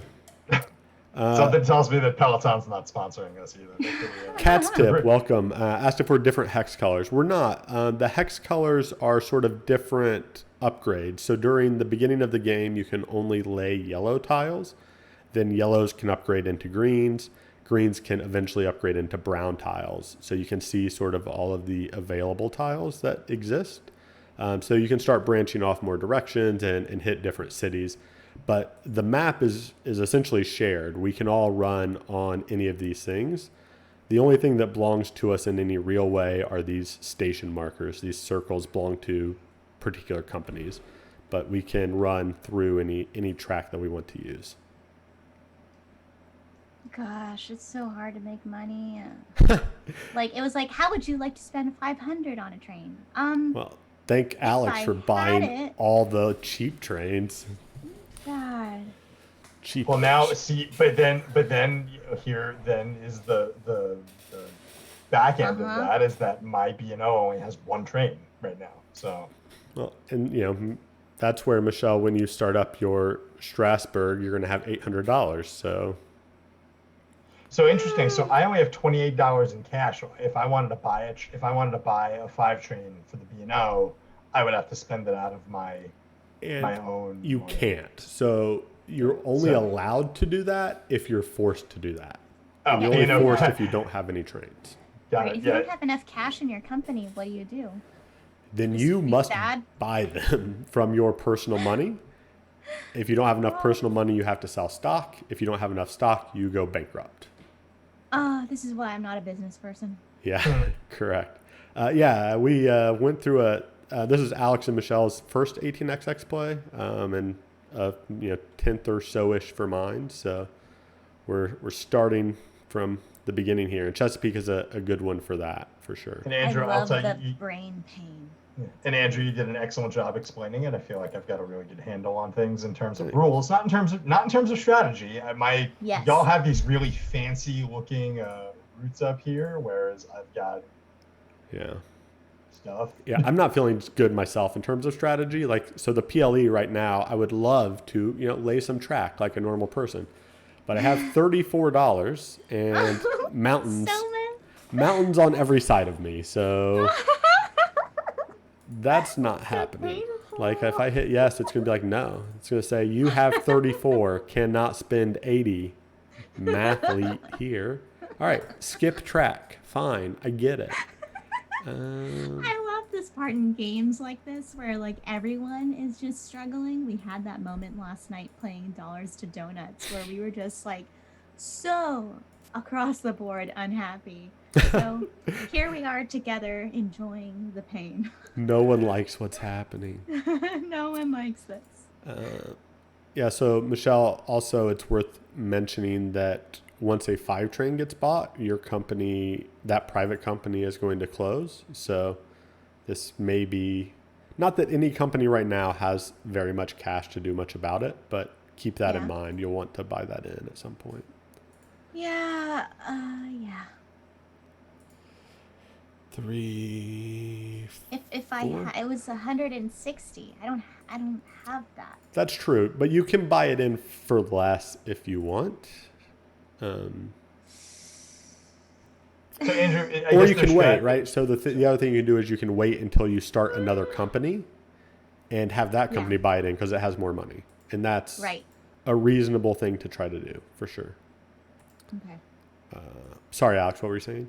No, I was gonna say, is there like, I guess, a strategy of trying to get both of your companies to be back to back in terms of when they're going?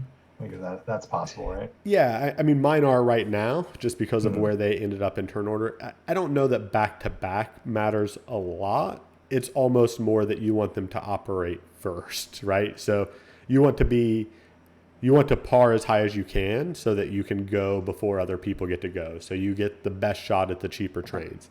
There's probably cases for like you want to wait because you want someone else to buy the 4 so you can buy the 5. I mean, I'm not to that level. So turn order is very important and within players' ability to manipulate, but not easy to manipulate, which is one of the things I find enjoyable about this type of thing, right? It's like, I know I can do something about it, but I just am not entirely sure how to do it right. So, how can I drop a token in Strasbourg? You can't because Strasbourg is reserved for the SRR. Oh, But once that company, you could upgrade Strasbourg. You could upgrade that tile. Once it becomes a green tile, it has room for 2 tokens. Okay, and then I just basically go, get out of my way, I want room. And it's like, okay, you got the room. Yeah, Catnip, so we started the stream in, word of warning. It was about 40 minutes or so of teaching, but I sort of went through everything there is to know, as far as I know it anyway. And that will be available on Twitch. I'm sure we'll put it on the YouTube channel as well. So if you want to go back and watch sort of the intro here. And this website, 18xx.games, free to play, has a built-in tutorial that works pretty well too. I mean, it's a really good resource for learning and playing. So it's worth checking out for sure. I'm trying to see what the best routes are. Give me 1 second. Yeah, no problem. Andrew, I have a quick question. When you sell stock, Yes. is it go down incrementally each time, or is it when you sell all your stock, it's like I sell it all for the one value and then it drops down? It's not like... It is the latter of those things. So if you sell and the price is $95 and you sell 3, you get 3 times 95, and then it drops to 75. It doesn't go, oh, I sold 1 at 90. It's not an incremental sell and then buy. Right. So when I tried to mess your company up as much as I could, I bought a B&O, then I sold all 3 B&Os all at once, right? So that I could try to get as much incremental value as I could. Understood. Bravo says you really want to try to hook Baltimore or Washington or upgrade Philly. So those are, I don't know what the tiles. Yeah, so you can at some point when we get to phase 5 and brown tiles are available, you can upgrade Philly and those get connected, or they can pass through with green tiles. So Mr. Rosie, N&W. Okay. So N&W. So getting to Baltimore, I don't know. Yeah, Baltimore you could upgrade Strasburg to come out to Wilmington, and then Wilmington sort of connect there. Yeah. Yeah.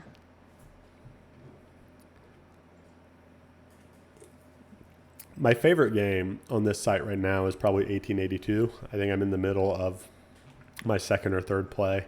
And it has, one of the things I really like about games in general is route building. And that's part of why I like this game. I also like economic games. But in 82, you can lay 2 tracks or upgrade 1 track. So it gives you a lot more flexibility with moving your routes around other routes and through other routes. It makes it a little bit more dynamic rather than just laying 1 track at a time. And that's a thing that, different 18xx games handle differently. So it can be interesting.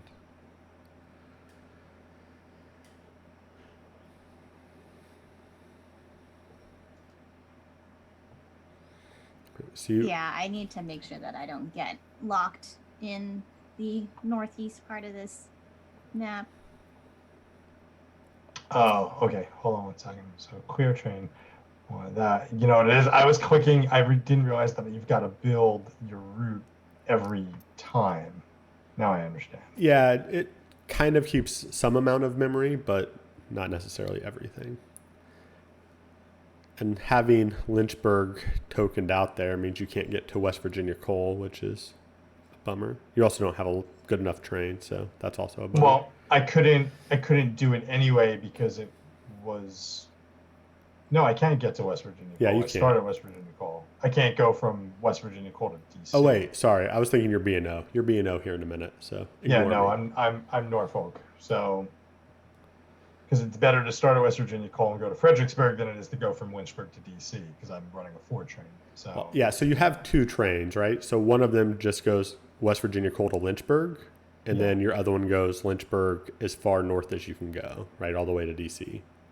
Oh, I see. So I can go. You can run one of your 4 trains just as a 2 from Lynchburg to West Virginia coal. Which would probably make more sense to do. So let me do that real fast. We're gonna go Yeah, because you can't reuse any of the track. You can't go from West Virginia coal to Fredericksburg and then Lynchburg to DC because you can't reuse anything. So. Oh, that's better. Thank you, Andrew. Yeah, and one of the rules that I like in most 18xx games, the rulebook specifically calls out that you have to run your best run. So if someone sees that you could be running for more than what you found, they're supposed to tell you. Cool. Which, the game isn't about missing $10 here and there, right? They don't have to tell you where to lay track, but if the track's on the board and you can run it, and part of it is just that I may be a shareholder in your company, right, Alex? So if I am, I don't want you to run for less. So if I'm stepped away from the table and you're just not very good and you're running your company for 20 when you could run for 300, someone should help us all out. So. Got it. Okay, so I'm going to do that. I'm going to skip trains because there's nothing else to do. Now it's B&O's turn. I'm going to... B&O is in danger. Flashing lights. Only has a 3 train and $28. Yeah. This is OR2, right? This is OR2, I believe. Yeah. Panda Angel, thanks for following. 3.2 of 2. What's that mean? So it's the third operating round, but it's the second. So like we had a stock round, an operating round, a stock round, an operating round, a stock round, an operating round.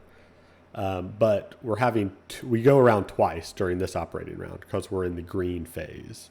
When we get to the brown phase, when a 5 train gets bought, there'll be 3 operating rounds between each stock round. So there are only 2, which is why it's 3.2 of 2. It's weird.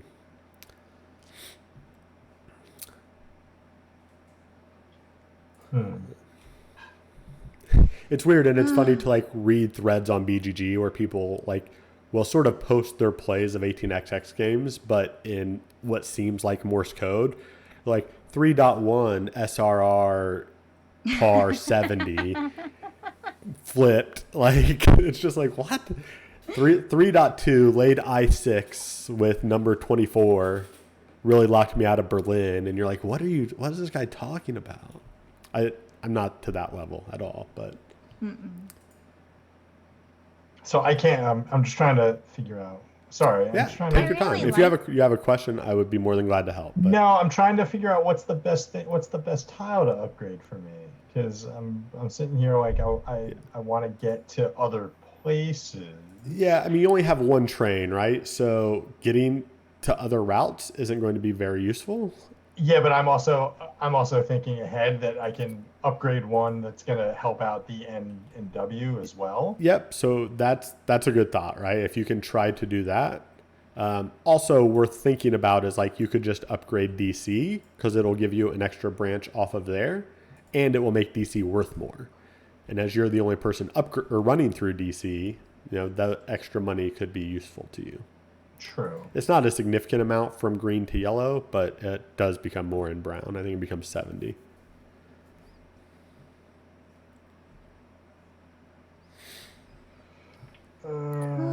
Yeah. I think Bravo says the Northeast companies can start with a rush, but they only have 2 tokens. The other companies have more tokens, but their start is much slower. Yeah, that's kind of where like I wish I was with some of these games, right? Where I sort of knew which company was good and which company was bad, and sort of, generally where you want to run them through.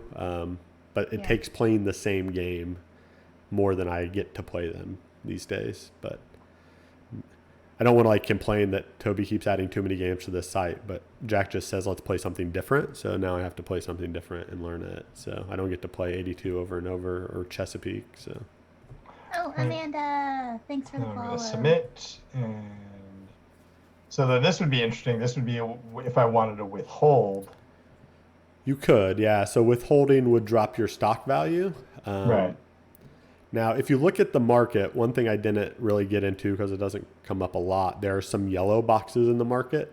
So if it gets down to that value, which is basically under $60 a share, those don't count against your certificate limit. Those are just free, which... it's because they're not very good. But there is some strategy you can make behind that. Knowing that you would need $500 to buy this train, like you would have to withhold multiple times. But if you know that you're going to get screwed and you're going to have to force buy a train, maybe it's something you want to consider because, it's less money you have to pay out of pocket, right? It's $80 less out of pocket for you. Cool. But it's, you're rarely going to get enough capital by withholding to buy a train, but like it's just going to soften the blow. Yeah, definitely not companies that are just outright bad. I think if there are games where companies are bad, it's not a great game. I mean, it's not my type of game. I think 49 is the one that has like the volcano or something, and that game companies just go bankrupt left and right, and it is not for me. I like companies that can actually do things. So All right, so Michelle's starting to flip the SRR. So Alex, you can sell shares, buy shares, do anything you would like to do. So this is now an interesting thing because, and again, I don't know if this is good or not. But if the B&O is in trouble, right? Because they got one train. Yeah. Like, oh, I don't know. When does that train go away? That train goes away when a 5 gets bought. But Michelle is $80 away from starting Strasburg Railroad. When a 6 gets bought. That's when. Am I wrong? It's when a 6 gets bought. Oh, yeah, you got more time. When a 6 gets bought. That may never happen. It'll probably happen, but. So Michelle's getting ready to float the SRR. Where's that at? That's over there. Might be good to get on the ground floor of that. Yeah, you better get on the ground floor and clean it. I don't really remember the volcano being the problem in that one. I just remember it being that the companies, I mean, there's a lot of companies that have to go bankrupt, and then those companies come back into play at the end of the line or whatever. And it was early on in my 18XX playing that I played 49, and I don't think I was in a spot to enjoy it. So. Oh, you're talking about a different one. Yeah, 1849. There's not going to be volcanoes spontaneously in Chesapeake. There's not. I think it is pretty clear of volcanoes in the northeastern area. It's like Andrew's like, I forgot, guys. There's a volcano and it's happening now, and oops. And everything blows up. 82, which I don't even remember the setting. I think it's Canada somewhere. There's what is called the Northwest Rebellion, where like a lot of the track gets destroyed by a rebellion. So. Blue crabs and volcanoes. That rings a bell. I'll take some crab cakes. Yeah, PRR, man. That thing ran for $230. You definitely want shares of it. The question is, what do I do? I think I just become an investor for right now. I mean, Norfolk's going to keep running for good money, so I'm in for that. Oops, sorry. Michelle, it's your turn. Okay. There are also, I mean, most of the rules that sort of change between games are very simple. So it's, during the stock round, can you buy, sell, then buy again? Or can you, or sell, buy, sell? Or can you just sell, buy? And how many tracks do you get to lay? And a few weird differences with the private companies. But once you know this, you can learn 1830. You can learn any of these games, basically. It is very similar from there. The antiquity of 18XX. That checks out. Oh, antiquity. Oh, I love antiquity. All right, I'll buy another share. I just like Splotter. Like, Splotter and Cronio are like my favorite. What's your favorite Splotter, Michelle? My favorite Splotter? Mm-hmm.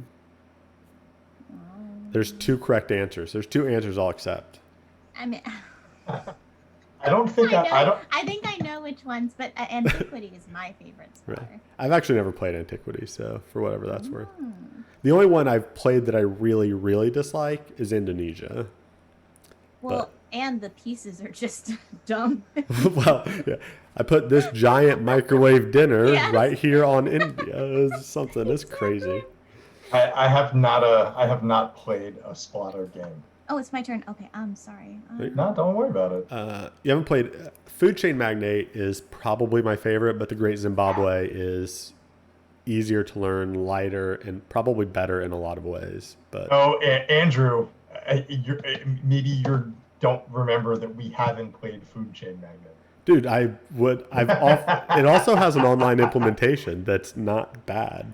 Listen, so for everybody in chat who's about to go bonkers and descend on my house in New Jersey with pitchforks and torches, understand that I had just come off. I don't remember what game it was at Gen Con. I was clunky.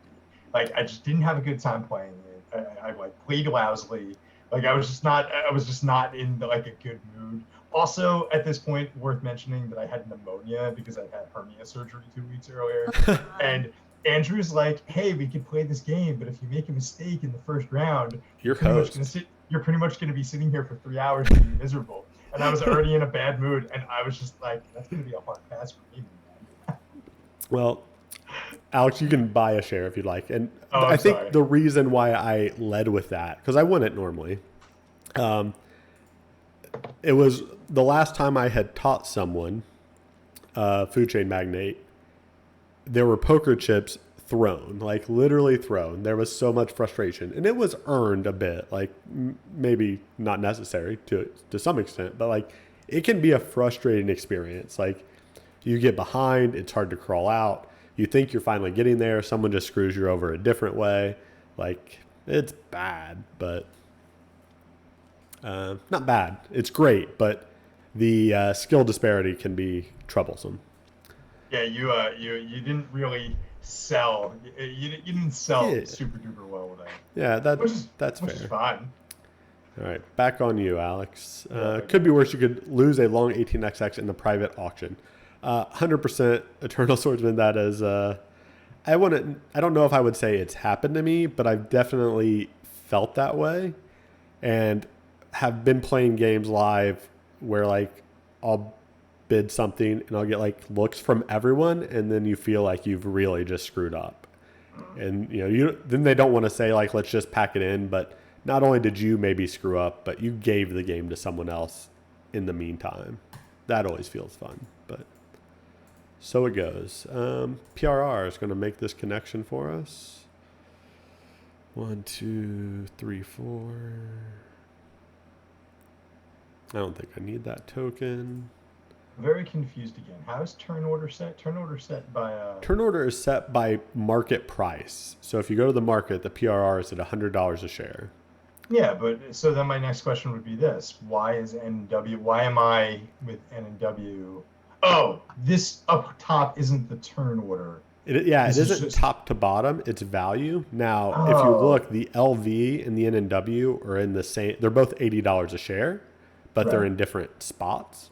So in that case, it's rightmost, and then it's top to bottom. Since Oh they're no, two go of the back same. go back to your game window for a second. I'm looking at the game window. Yeah. And at the top there's the listing, and it's got PRR, PLE, LV, SRR, and I'm like, why? That's not the order that we're going in. That is the order we're going to go in. Mm-hmm. So if you go to the market, the PRR is at $100 a share. Right. The PLE is at 95. Oh. Then the next three are all at 80. Yeah, got But it. LV is the rightmost. So Never mind. Yep. Got it. I'm going to clear my trains because I don't know. 1, 2, 3,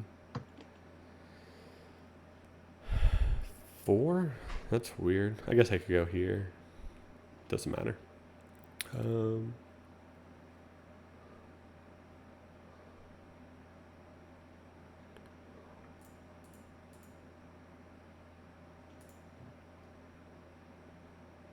Did I lay track? Oh, I did. Okay. Invalid routes. What did I do wrong? Oh, I don't include a token. Clear train. Does not compute. Does not compute. All right. Undo. No longer skipping token because now I know how this game works. So.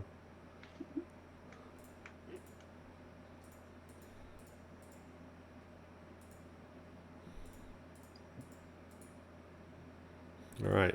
Run for 240. Pay it out. No trains for me.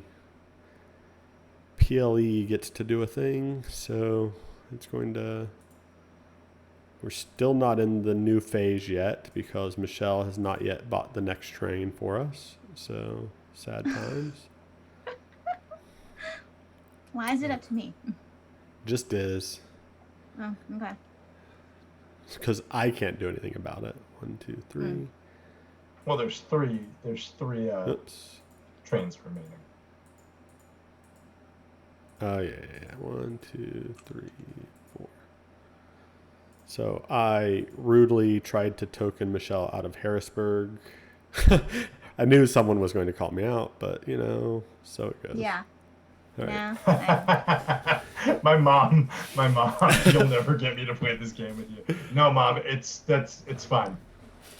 This would be a game I wouldn't be able to get Steph to play with me either. She would find this horrible. Yeah, I have played this with people that like it. I played it with people that don't. I've tried to teach people, but it just isn't for everyone, for sure. But I think it scratches a niche for some people that like you just don't get in most games. Yeah, it's really, you got to really think economically about what you're doing. And it's not just thinking on this turn, but it's thinking like, 4 turns ahead of what you want to try and do. And there's risk. Yeah. Like the turn that I was buying those B&O shares, right? I wasn't going to tell you this at the time, but if you look at it and you say, well, I think Andrew's going to drop, he's just going to sell these 3. What else is he going to do with them? You could have just sold 5 of your shares, and then I'd be the president of the crappy B&O railroad, right? Like, then I'm on the hook for buying the 5 train when it goes belly up. So, there's risk you have to take. Yeah, oh my God, mistakes were made, but it's okay. Yeah, I knew I would make them. I thought you were headed towards the Baltimore area anyway. I didn't think you wanted to go to Pittsburgh. I mean, really, what's there? The Pirates, the Steelers? Nobody cares about this. How crazy is it? So the bank has $6,000. Like that's and the game ends when the bank when the bank ends. Wow. Yeah. So Michelle, X-Ray wants to know our thoughts at this point in the game. I'm gonna give my thoughts if you don't mind while you're busy taking your turn. Yeah, go for it. So, X-Ray, I don't know if you heard me say this. It's neat, right? And I agree with Andrew that it scratches an itch. I'm just kind of pulling on levers and seeing what happens. I don't really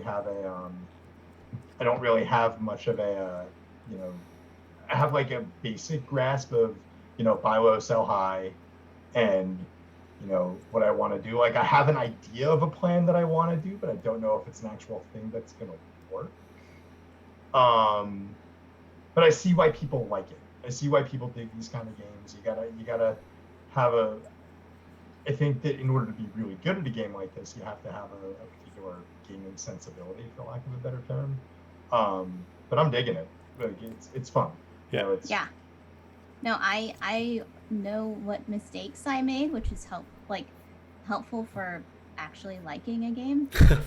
Because if you have no idea, if there's no room for growth, then that's not a fun game. It was just a game that was hard to learn and hard to play and was not enjoyable. But I know that I can do better. So yeah, I definitely like this a lot. Yeah. That being said, I'm still really upset at the mistakes I made. God.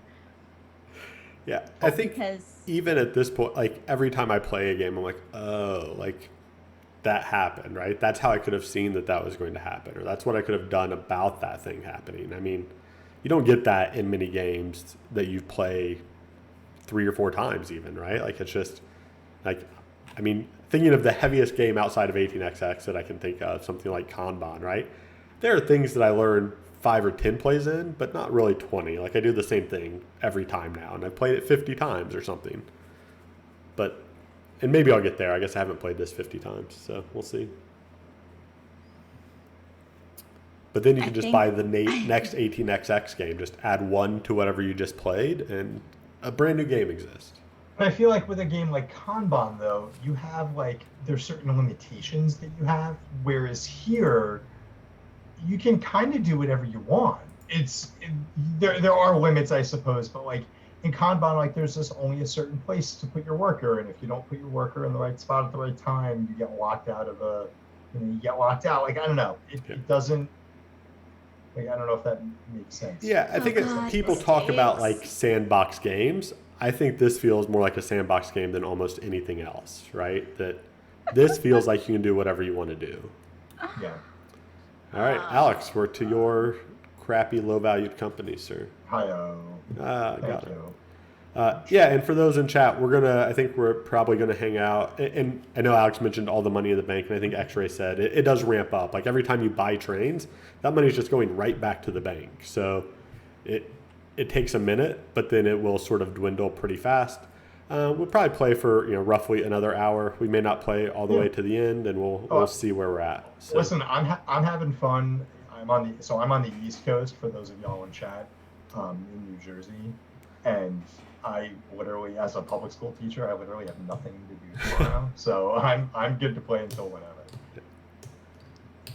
Just saying. East Coast, Best Coast checks out. Yeah. Matt, where are you at, my man? I mean, I'm also on the Eastern time zone, but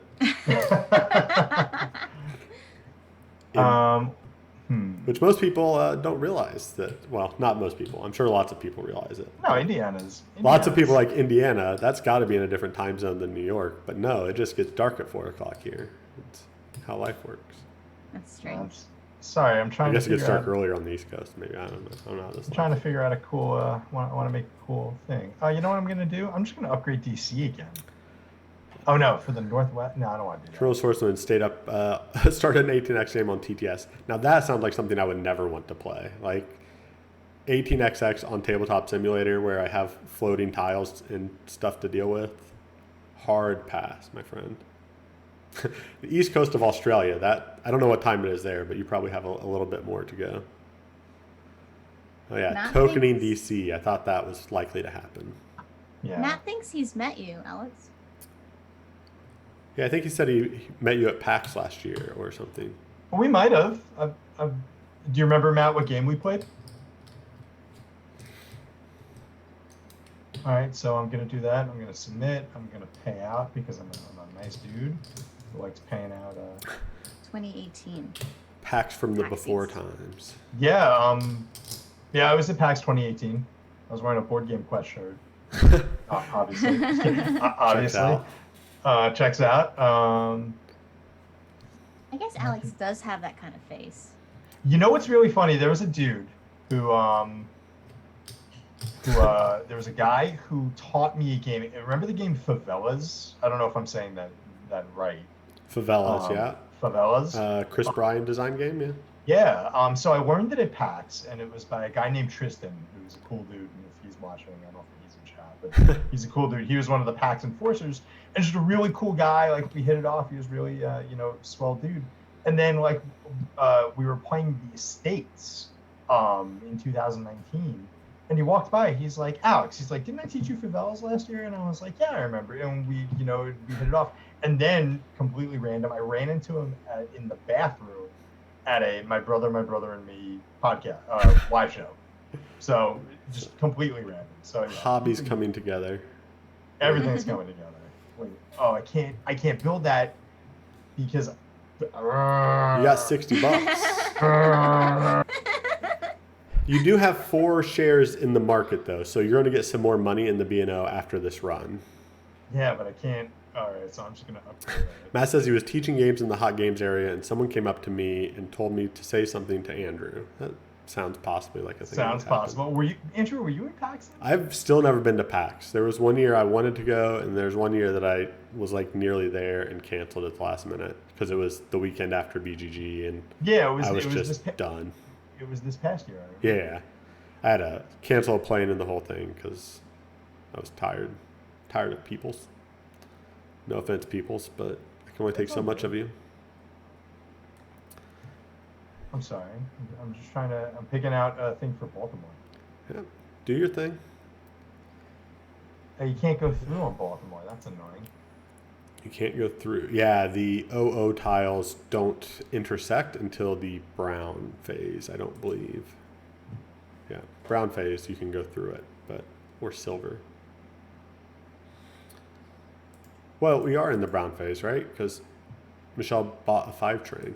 You just have to upgrade it now, and then you could upgrade it again next turn, and then go through I'll it. just do this. We're just gonna go. We're gonna go through and do TC. Yeah, that works. Get more Hold on. money. Oh, undo. All right. There. Oh, because you know what it was? It still had the thing up top. All right, I'm gonna skip token. I'm gonna run my route. Is that the best route I can run? Yeah, 1, 2, 3. See, and now you see why I say no one likes these villages. That $10 is just getting in your way of more money somewhere. Yeah. Yep. Submit. Out. I'm not buying a train, so skip. And Right, so back now to the we're in- PRR. Yep, OR 2 of 2. And next round, so after this round, we'll have a stock round. Then after that round, we will play 3 ORs at a time. So it'll be lovely. I guess we'll do Harrisburg. Why not? My dog is making a bunch of noise over there. That's fine. He's adorable. All right. I do like that how this now sort of it remembers where you ran last time, and that is really cool. You don't have to like think about it. Yeah, like if one of the things that can be really frustrating playing this game on tabletop, maybe not really frustrating, but comes up, I guess, is you're like, okay, I'm going to upgrade this one tile. So last turn I ran for $220. This turn I'm going to run for $10 more. But if you don't remember that you ran for $220, then you have to sit here and count all these dots again, right? And be like, okay, 40 and 30 and 20 and whatever. Right. It can really slow the game down. I mean, this is much faster online. So, yeah, the first time we were playing on this website, it did not remember your last run route. It just made you re-click things. Not only are they adding more games, but they're adding, quality of life improvements. Better functionality. Yeah. I don't. So I've heard criticism of 18xx that people have said, oh, it's like spreadsheet the game, and I guess to a certain extent that is true, but I don't know. There's something endearing that I'm finding about it, right? There's that satisfaction of being able to like get your route connected and things like that. But the hard part for me as a train games equals Ticket to Ride guy is that just connecting cities isn't the goal. Connecting to what? Sorry. Just connecting cities isn't the goal. Like to me, the first like hobby board game I ever played was Ticket to Ride, right? And so it's like, yeah, I want to connect New York to San Francisco. Hell yeah. Yeah. But that's not the goal, right? And the satisfaction isn't just connecting hexes; it's more. Yeah. So I think where a lot of the spreadsheet stuff comes in is, so if you're playing this live, right? If you're playing this on your game table, after the PRR runs, so I mean, if I scroll up here, right? PRR ran for $27 a share. So Michelle got $27, I got $162, you got $81. Now, if we took the time to grab some poker chips and hand Michelle 27 and hand you 81 and hand me 162, that takes forever, right? Because you're making change and you're doing that for the PRR, then the PLE, then the LV, then you're doing it 6 times per OR. So there are spreadsheets that will basically track that for you. So when the ORs are done, it'll say, okay, Andrew, you earned $562 that whole time. There's no reason to get that 162, to get 20 later, to get 50 later. Like you don't use it until the stock round comes up. So using spreadsheets for that speeds the game along. But it isn't like you're mathing here. I don't ever feel like I'm doing math while I'm playing. Not very often. I mean, occasionally, but it's more about finding routes. It's not about getting an extra $1 or $2 here. It's about finding ways to make profit. Also, Matt, you're right. Screw you. Good night. Good night. Have a nice day. I forgot. I have powers here. Time out, Matt. Boom. Boom. Take that 1 second timeout. I win all the time. Don't listen to Matt.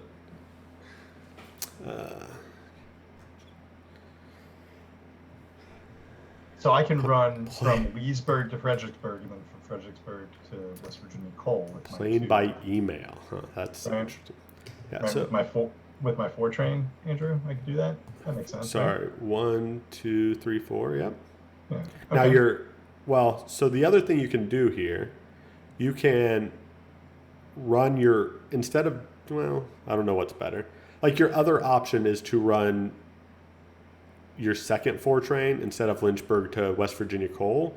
You could run it like Leesburg, DC, Baltimore. And that's 120 versus 80. So that would get you more. Oh, okay. So I would just click on the red train and click on clear train. And then you can run it sort of east to west through DC. Actually, you can run it Strasburg, DC, Baltimore. That's $10 better.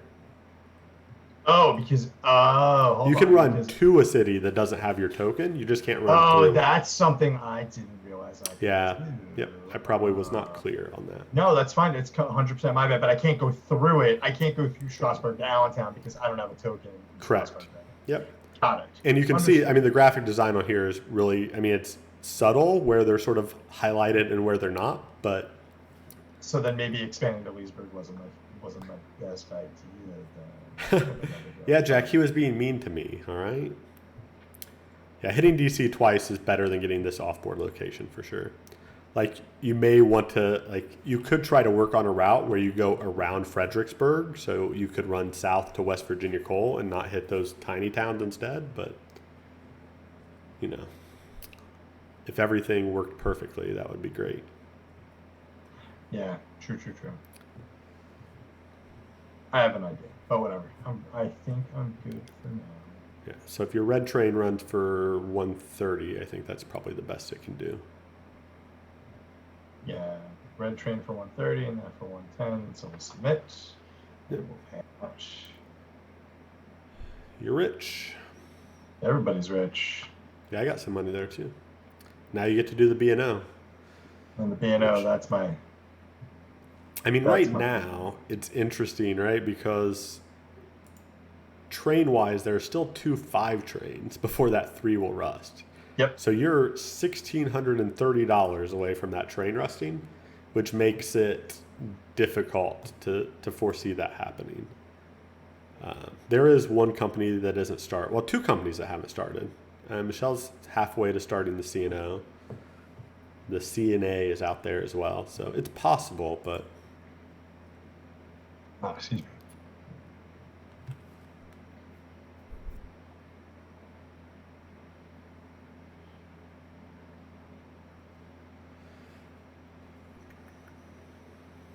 Yeah, Strasbourg, DC, Leesburg is, well, Strasbourg, DC, Baltimore is probably still the best run for this one, right?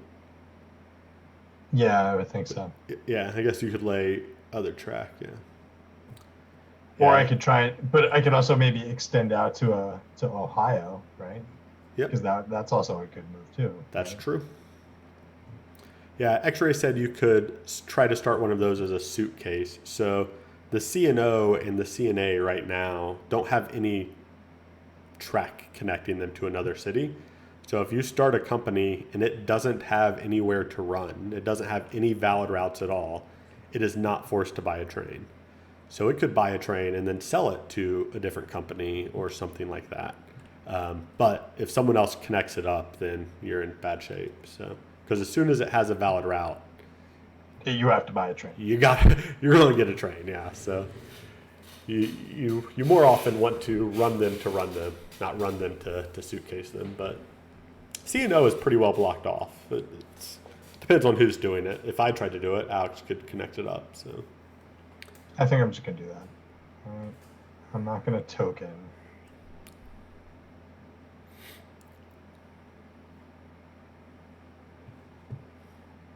And then we're going to clear this train. And then, yeah, Strasbourg, DC, Baltimore, I think is my best route there. 130, submit, pay out. No trains for you. No buying a train for me. All right. All right. Michelle, your Strasbourg round. And the good thing about having as many shares as you do in the market, Alex, right, is you've made $100 into that company's treasury in the last OR, right? So right. If it is forced to buy a train, it's going to be a little bit, maybe it'll have enough money or maybe it'll be closer, And I'm sitting on a lot of cash right now too, so. Yeah, personal cash, yeah. Oh yeah, $702. Who's got priority deal? That is an important question. You do. Good to know. Good to know, sir. So because when I paid out and the shares are in the market, the shares just go back. That money just goes back to the company. Yep. Right. And that's what we're saying. Okay. Cool. Yep. And that is true of most 18XX games. There are variations on all of those types of things, but. Thanks, X-Ray. Appreciate that. All right. He says, "Oh yeah." And that's the thing I do a bad job is looking at like how much stuff is later. But Ohio in the gray phase in New York are the highest paying spots on the board. So definitely worth trying to get to those at some point. All right, so stock round 5. I'm going to try to, hold on. I hit the button in all of my excitement without making sure I can afford it. But I think I can. $570, no problem. $95, please. I also need to make sure I'm not going to hit a cert limit, but I will not, so.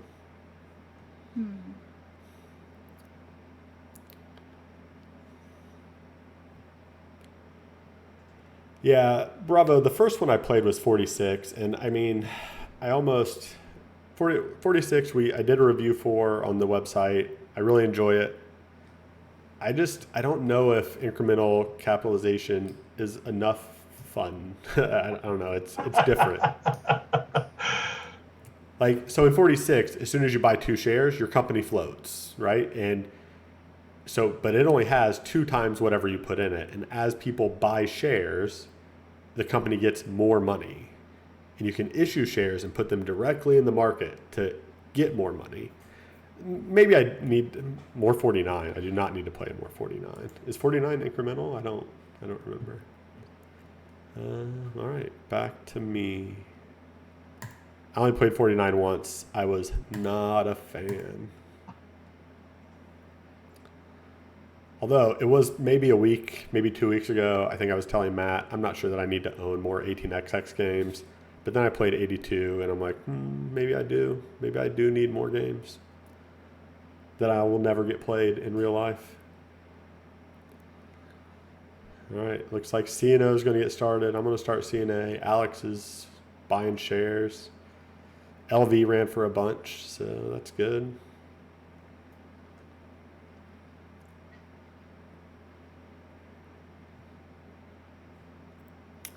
Look at the spreadsheet. Oh yeah, we lost a lot of value there. Whoa, what? PLE, yeah.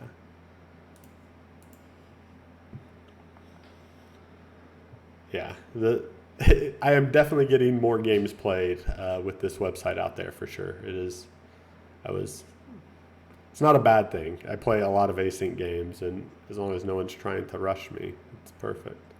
I don't know why I kind of went into a Russian voice there, Michelle. I think it was in homage to you. Is that Russian robot? Russian robot styles. Oh, it's back to me already.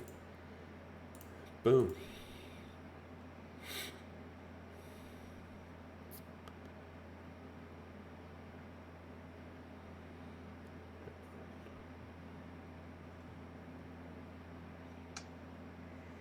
Hmm. 6167, is that the one that was on Kickstarter, Matt?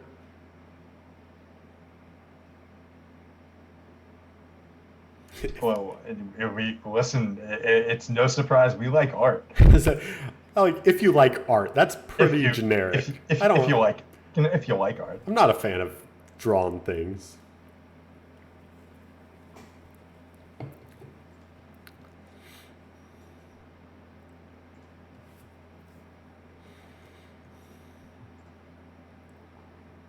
The purists will be mad. I mean, regardless of what happens, someone will have a pitchfork. That is for sure. If you look hard enough on the internet, someone is always going to be mad.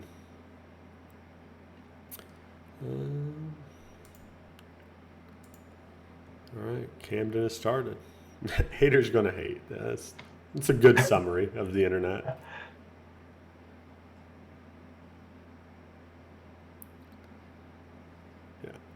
So looking at the sort of certification limits, I only have room for 2 more shares. Alex has room for 2 more. Michelle has room for 6 more. So there's more shares that can be added, but keep that in mind if you're planning on something in particular that you may have to sell down to do it. And almost always, the more shares you have, the better. I mean, they're paying dividends every round for the most part, so.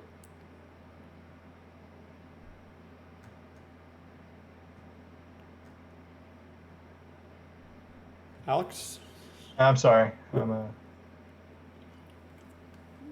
not being accusatory. I just don't know if you're thinking or are unclear. No, I have some ideas, you know. Yeah. And this is where I often find getting myself into trouble is like, I'll just keep buying shares and just like, I mean, I want shares all the time. If there are IPO shares that are more valuable than the market shares, those are always, good investments. You mean IPO shares that are less than the Yeah, market yeah. share? If you can buy them and sell them for more, that's Yeah. definitely what I meant. Which doesn't look like there are, but that's okay.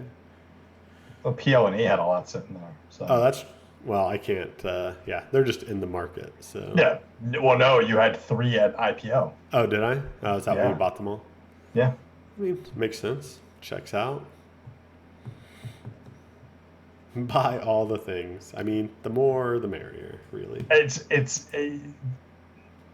imagine there's going to be a tipping point in the game when I'm just going to start dumping shares to tank your company value. It depends, right? So the value of the company gets ledged pretty quick. So if you actually look at the market, right, you can't hurt like my PLE very much. The PRR is kind of higher because it got started later. Right. But selling one share is all you can really do to hurt the PLE Yeah. because of the way the market works and interacts. So if the company is good and is going to stay good, you're probably not going to just dump the shares. But it doesn't hurt sometimes, especially towards like if you know that the round's going to end, I suppose it could happen. Also, Right. I don't have pro strats. I'm not expert 18xx gamer, so.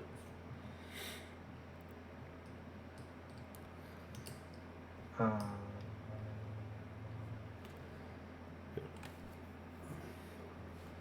right, I have enough room for one more pieces of stock. Give me Strasbourg Rail.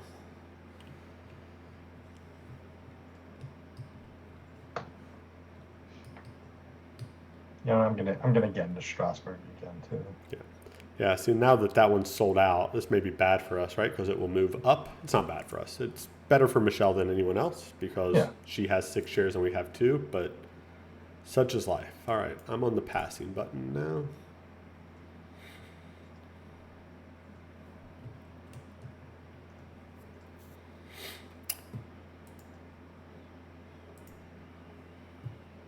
Oh, I want to pass as well. All right, so PRR gets to do a thing.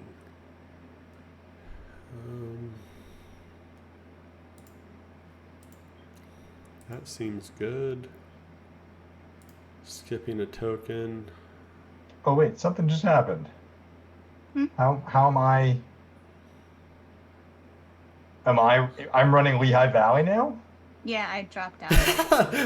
Michelle's just quietly plotting over there. I was gonna say, I just saw. I'm like looking at the top. I'm like, okay, let's see turn order. I'm like, all right, N and W, Alex. Yeah, I didn't notice that. Sneaky. That's why you were so far down in certs. You sold all your Lehigh Valleys. Mm-hmm. So that may be a presidency that you're gonna have to find a thing to do with. Oh well, that's fine. let me look at the particulars on the Lehigh Valley. That's all right. It has trains. Yeah, 3s, and then watch what's gonna happen. Michelle's gonna start buying up the rest of the train. Oh no! Oh no! 1, 2, 3, 4. All right. 1, 2, 3, 4. I think that's my best run. Payouts. Run some track here. Clear all.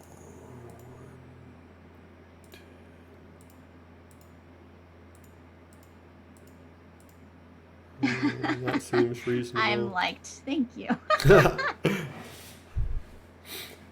All right, you are up, Alex, for the next couple of companies. All right. I say, Michelle got a little quiet. She was certainly thinking about what she was going to do to somebody. I'm glad it wasn't me. Hell yeah, that's well done. But that's the danger, right? I mean, when I'm playing with Matt and Jack, because they are the meanest people in the world, like, I don't want to own 20% of a company. Like, that just puts you in danger. You are potentially going to die. Your life is on the line if you own 20%. Like, I will stay well below the cert limit. Won't worry about it, but I cannot get dropped on. Oh, so this is the N and W first. Okay, what do I want to do here? So we got 2 trains. We have a correction about who the mean one really is. Oh, we'll see. You just both worry me. I'm scared. I'm just worried in general. I'm just worried.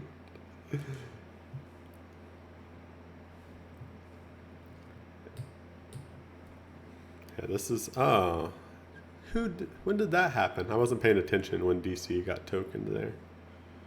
SRR, Michelle, rude.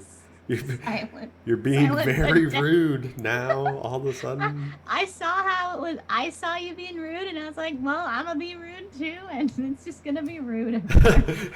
I mean, I did it in Harrisburg. Who cares about Harrisburg? I don't know. This is the nation's capital.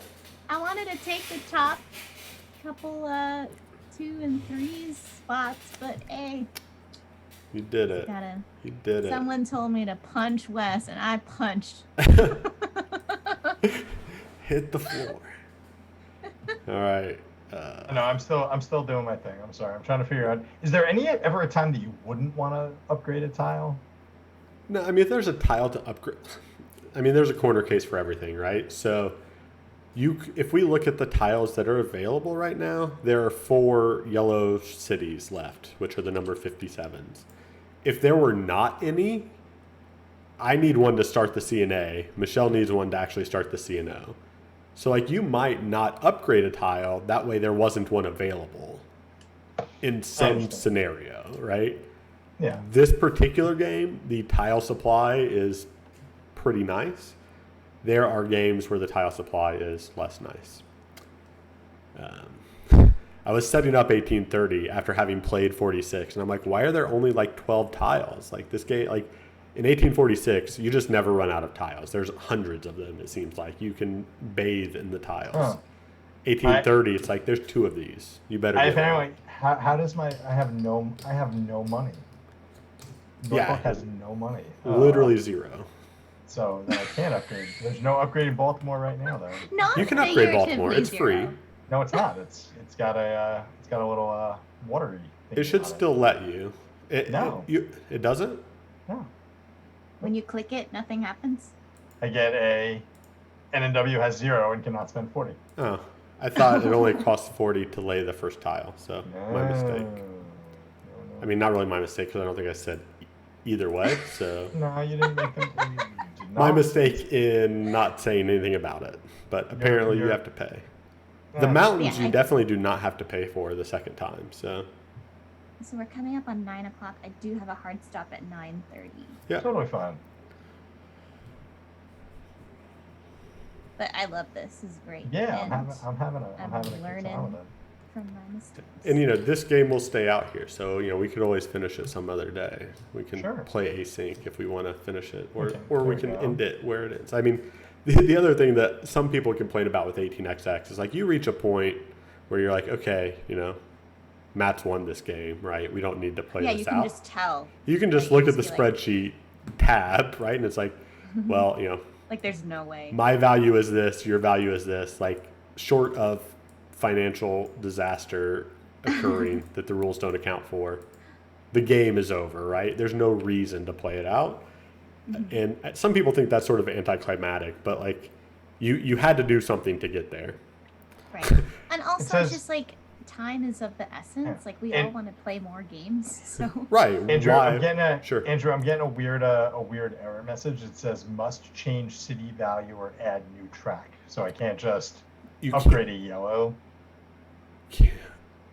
So what tile are you trying to upgrade? I want to upgrade this the one that's southeast of Ohio. Southeast of Ohio. Okay. Yeah, I'm looking at the stream now, so I can. So B8 here. Grid. Oh yeah, we have a grid. B8. Yeah.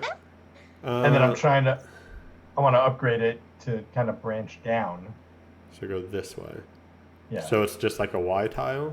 Yeah. So you're trying to do this. And I get must use new track or change. Yeah. So I think to lay the track, it has to be usable for you. I don't. Got it, and it's not usable. That's totally fine. There are some weird track lane rules, and there's permissive track lane and restrictive track lane, and I don't know what those words mean.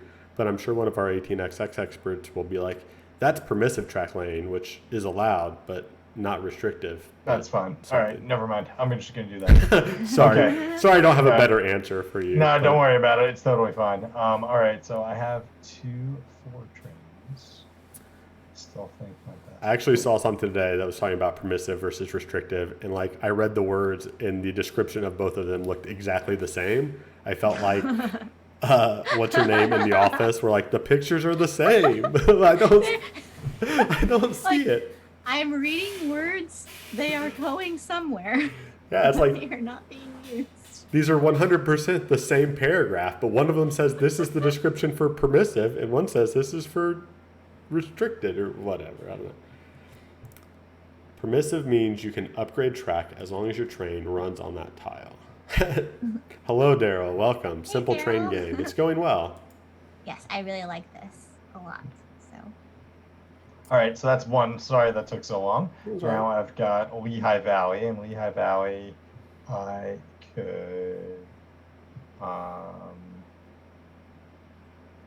I guess Lehigh Valley can't upgrade Baltimore because Baltimore's blocked off, but I could place here. Restricted. Let's run your train on all the new track. I see. So restrictive means if you're adding new track, but you're not using it this round, you're not allowed to add it. I think I get that, but it seems odd, I guess.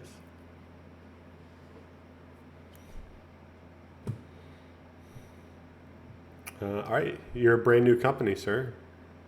Yep, I'm working it.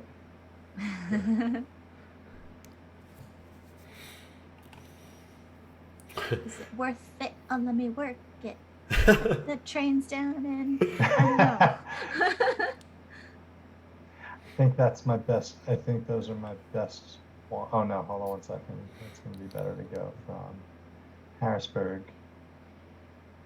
Can I not? Why can I not use the same path twice? Can I not run through I-3 twice if I go Harrisburg? You cannot. So like Allentown to Harrisburg, Allentown to Strasburg. If you So look I can't. Yeah, I can't do. there's sort I of can't- if you look closely, right? There's like part of this track that would get used twice, right? That sort of part out of Allentown Got it. is not you. Even though it branches in different directions, you can't use any piece of track twice, even if it's part of a tile. So Philadelphia. So New York and New York to Allentown is my best one, and then Philadelphia, Allentown, Harrisburg is my other good one. I would believe it. New York this is is about how definitely I felt with this company too. a place you want to be. In DC, so you can't go DC to Fredericksburg. Is that selected? Because you're tokened out of there with Lehigh. Hold on, though. I can go DC. You do DC, To- Strasburg, Allentown. That's Yep. Yeah. That's better. Yep. Cool. Yep. all right. My new company has started. The Camden Amboy Railroad. So I'm gonna tell you, there's some nerdity that I'm gonna drop on y'all. Shocked by Um, that. The Princeton line of the New Jersey Transit. There's Princeton Junction. Okay, so I forget which you know what, I'm gonna take my turn and then I'll tell you all that. I'll do this so I don't I'll be back in a minute. Yep. Totally fine. Let's do that.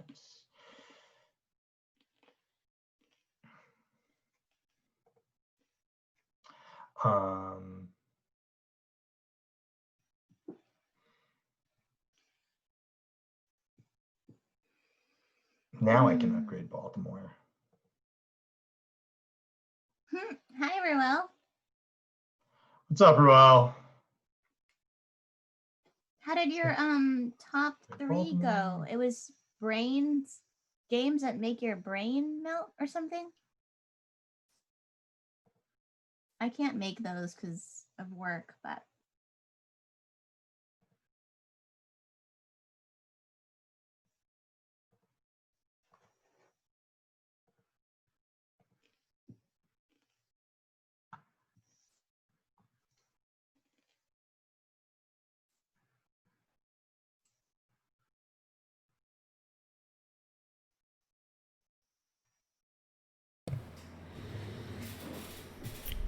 What did I miss?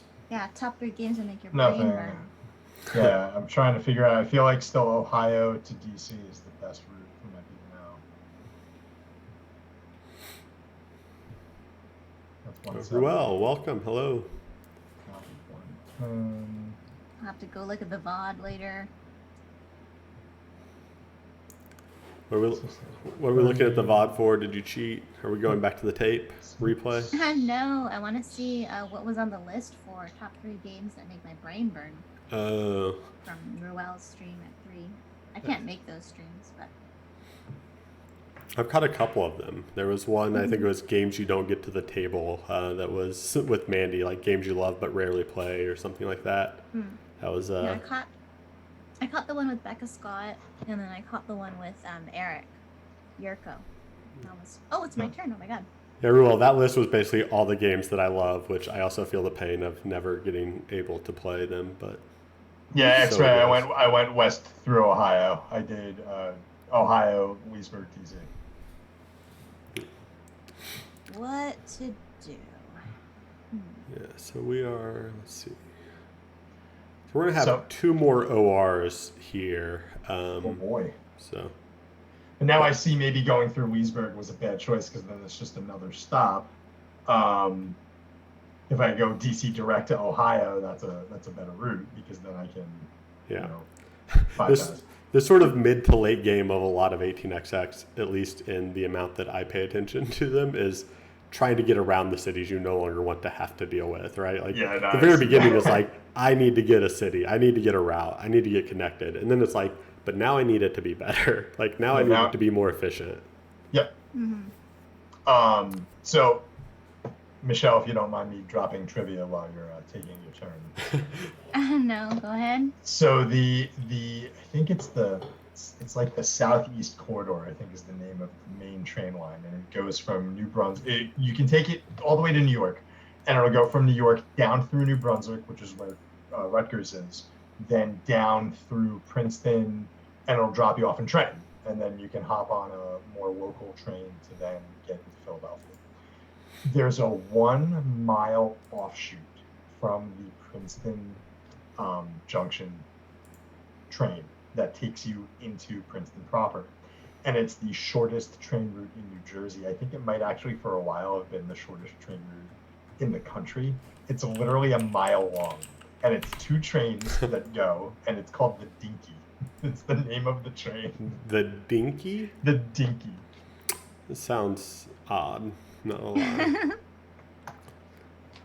Yeah, that's. And it's just this. It's the Princeton branch. It's the shortest branch I think maybe in the country, and it's just one stop. It takes like 5 minutes, and it runs like it just runs constantly back and forth, and it's 2 train cars. So we are still not in the silver phase. That doesn't happen unless someone buys a diesel. That's not going to happen. Okay. So don't have to worry about that. Let's go back to plan A. Plan A was working. Skip token, run the routes, pay out.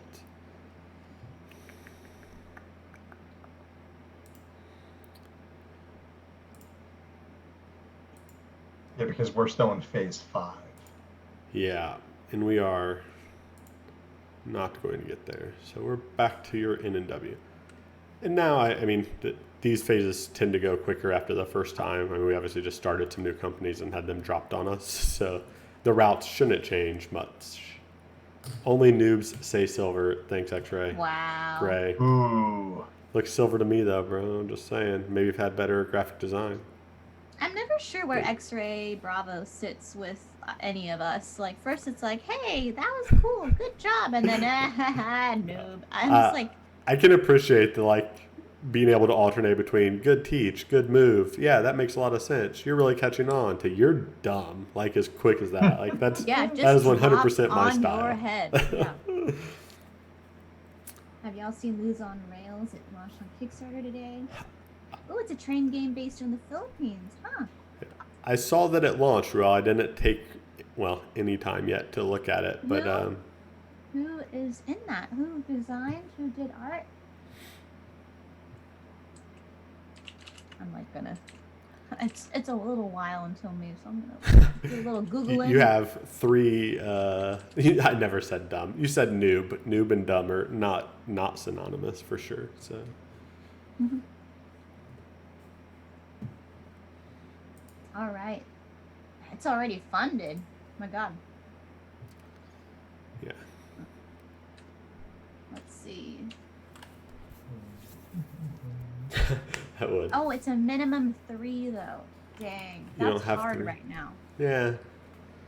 I've got my 3-person group that we kind of have made our little bubble of playing games with. So. I don't have the luxury of a bubble. Cool. Yeah, I need to take a closer look at it. From what I saw, it sounded like it was sort of one of the, similar to some of the other Cube Braille games, kind of. Capstone started reprinting Irish Gauge and Ride the Rails. I've enjoyed both of those, so I think it's kind of in a similar weight. So I need to take a closer look for sure. I can't tell if the illustrator is Filipino or not, but that'd be cool. Awesome. Winsome-esque, yeah. Winsome is, except not in a clamshell plastic container, and you have to order it from some guy through Yahoo Groups. It's there's a real getting games issue with some of those, but Wow. we should do. Huh? Sorry, go ahead. Oh, I was just gonna say that it looks like she created her own train line. There's a train line named after her surname. I would totally write myself into or illustrate myself into a game for sure. Yeah, I am not too 100%. humble to put myself in things. Oh, totally. I did the work. My face is gonna be all over it. Hell yeah. Alex, you're gonna get out of this Lehigh Valley nonsense Michelle Yeah, dropped you into. I'm trying to figure out what my best move would be to build a route. You're definitely, you're tokened out of going west in any real way. You're tokened out of DC, and that's not getting better. You could try to build around DC, but I think you're going to just enjoy your routes to New York, and you could try to build another route to New York by upgrading Philadelphia, maybe? That's exactly what I'm doing. Yep. 2 routes to New York is probably your best case. Yep. I don't know if it's possible because you would still need a 4 train to do that, but you may be forced to buy a train at some point. Mm-hmm. And I think. Yeah, upgrading F6 to try to head to Ohio could be an option too, but it's a pretty cash poor company. I have to buy that mountain. They could afford it, but. Boo. I was like, oh, I'll be able to get to, hold on one second. Let's go DC there. Yeah, I still think that's the best way to do it.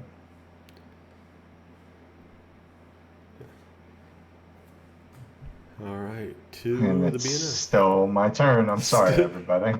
No, it's all right. Still my turn. And the thing that I don't know if it's true of all of the 18XX games. I know 1846, the number of corporations scales with the number of players, but I think that that's pretty uncommon. So when you have a sort of lower player count, then you may be running 3 companies at a time, which takes a while, right? So there's definitely the downtime thing that happens depending on turn order, but it's less pronounced with more players because not everyone can have 3 companies if there's 5 players. So. Yeah, X-Race is uncommon. I've only seen it in 46, but it also could be, if it's something I play online, it's doing that setup for me, right? So I don't know if it's taking stuff out or not. B&O's price goes up. I assume not buying any trains because you're too poor too. Okay.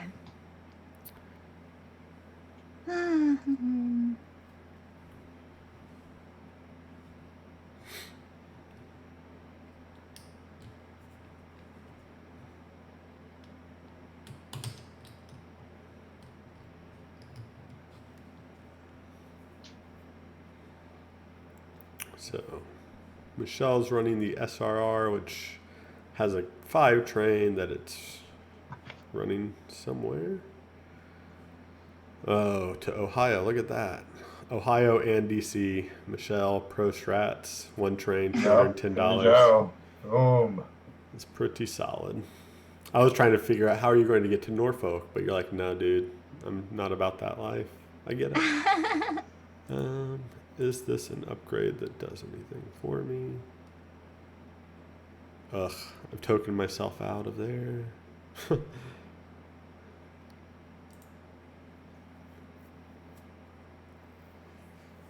I actually don't really love how you laid this tile for me, my friend.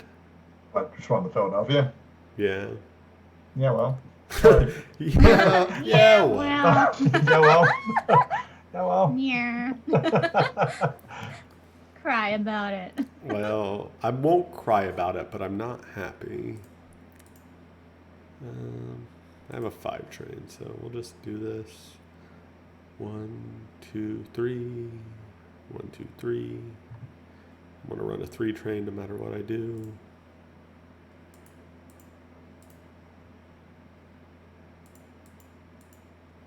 I find it bonkers, by the way, Michelle, when you were like, yeah, I got a hard stop at 9:30. I'm like, what, 9:30? Like, what? And then I remembered where you were. She is in a different world. Yeah, Yeah. West Coast. Greetings from the future. I mean, X-ray is in Tomorrowland. Well, I guess we're now on the same day, X-ray, so happy Thursday. Yeah, I think after this, there's one more OR this round. I think we should just call it after that rather than get into another stock round. But it definitely is. We haven't really not experienced anything. We had trains rust. We had corporations get dropped. There's more of the same stuff that happens and a few more upgrades. But, I think you guys have gotten, the full experience. So No, I dig this. I dig this a lot. Good. I'm glad that you like it because I always, I'm apprehensive about teaching games to people, not games in general, right? But games that are, 3-hour affairs at best to someone because it's, you're signing them up. You guys know what you're getting into. It's not like, I pulled you in, and made you do it. But, I want people to enjoy them and I feel bad when they don't, I guess. Yeah, I'm definitely not deleting the game, X-Ray. I'll ping them in Discord. We'll see if we can get this finished. Oh yeah, we'll be able to get this done tomorrow. Oh, maybe I might not be able to. Depends on the weather. We might be going to the beach tomorrow. Stephanie's off. So. I have 3 or 4 games going on this site currently, so another one to go. That's got to be a brain bender because, this is hard enough for me as it is. Just I definitely don't feel like I'm giving it my full attention when I'm doing that, right? And I miss things, but such is life, right? It's quantity over quality, I guess. It's best played live for sure, but it works well enough async. The sort of running history is pretty good. And you can go to the tools tab. Yeah, it has a private notepad if you need to put in here's what I'm planning to do next OR so I don't forget. I never use it, but it's there. So it's definitely X-ray. You take your time. It's great if you're playing with people that aren't pinging you every time it's your turn. You just let you go when you can go and you don't feel rushed. So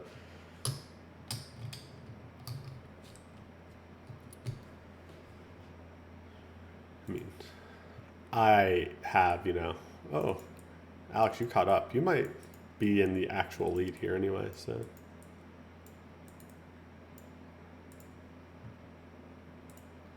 Value is very close, but you also have some very bad companies on your watch here.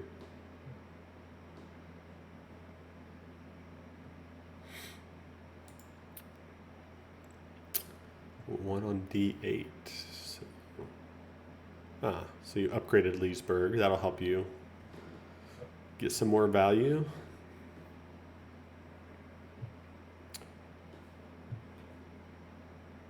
Hold on 1 second. I'm trying to see which is better. So it's 110. 120. Yeah, I have a similar approach with most folks, actually. I mean, the website will email you if you're playing async. You can turn that on or off just to say, email me when it's my turn.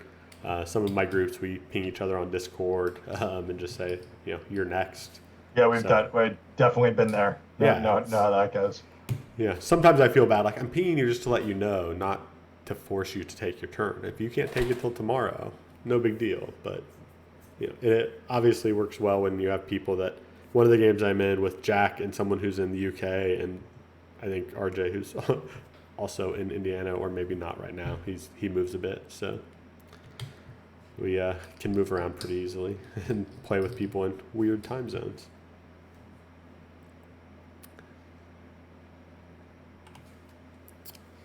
And if you are here for the first time, feel free to click follow and get some notifications. We're streaming every Monday, at least so far, not necessarily 18XX. A little more light than what we're playing now. Yeah, last Monday was For Sale and Six Nymped and Port Royal, which was fun. So, I love Six Nymphs. Yeah. It's too funny. Poor Jason couldn't quite figure out what was happening. He just kept getting bowls thrown at him. So, where are they bowls? So streams on Monday. Hopefully we will get some more streams going through the week, but that's the one set in stone.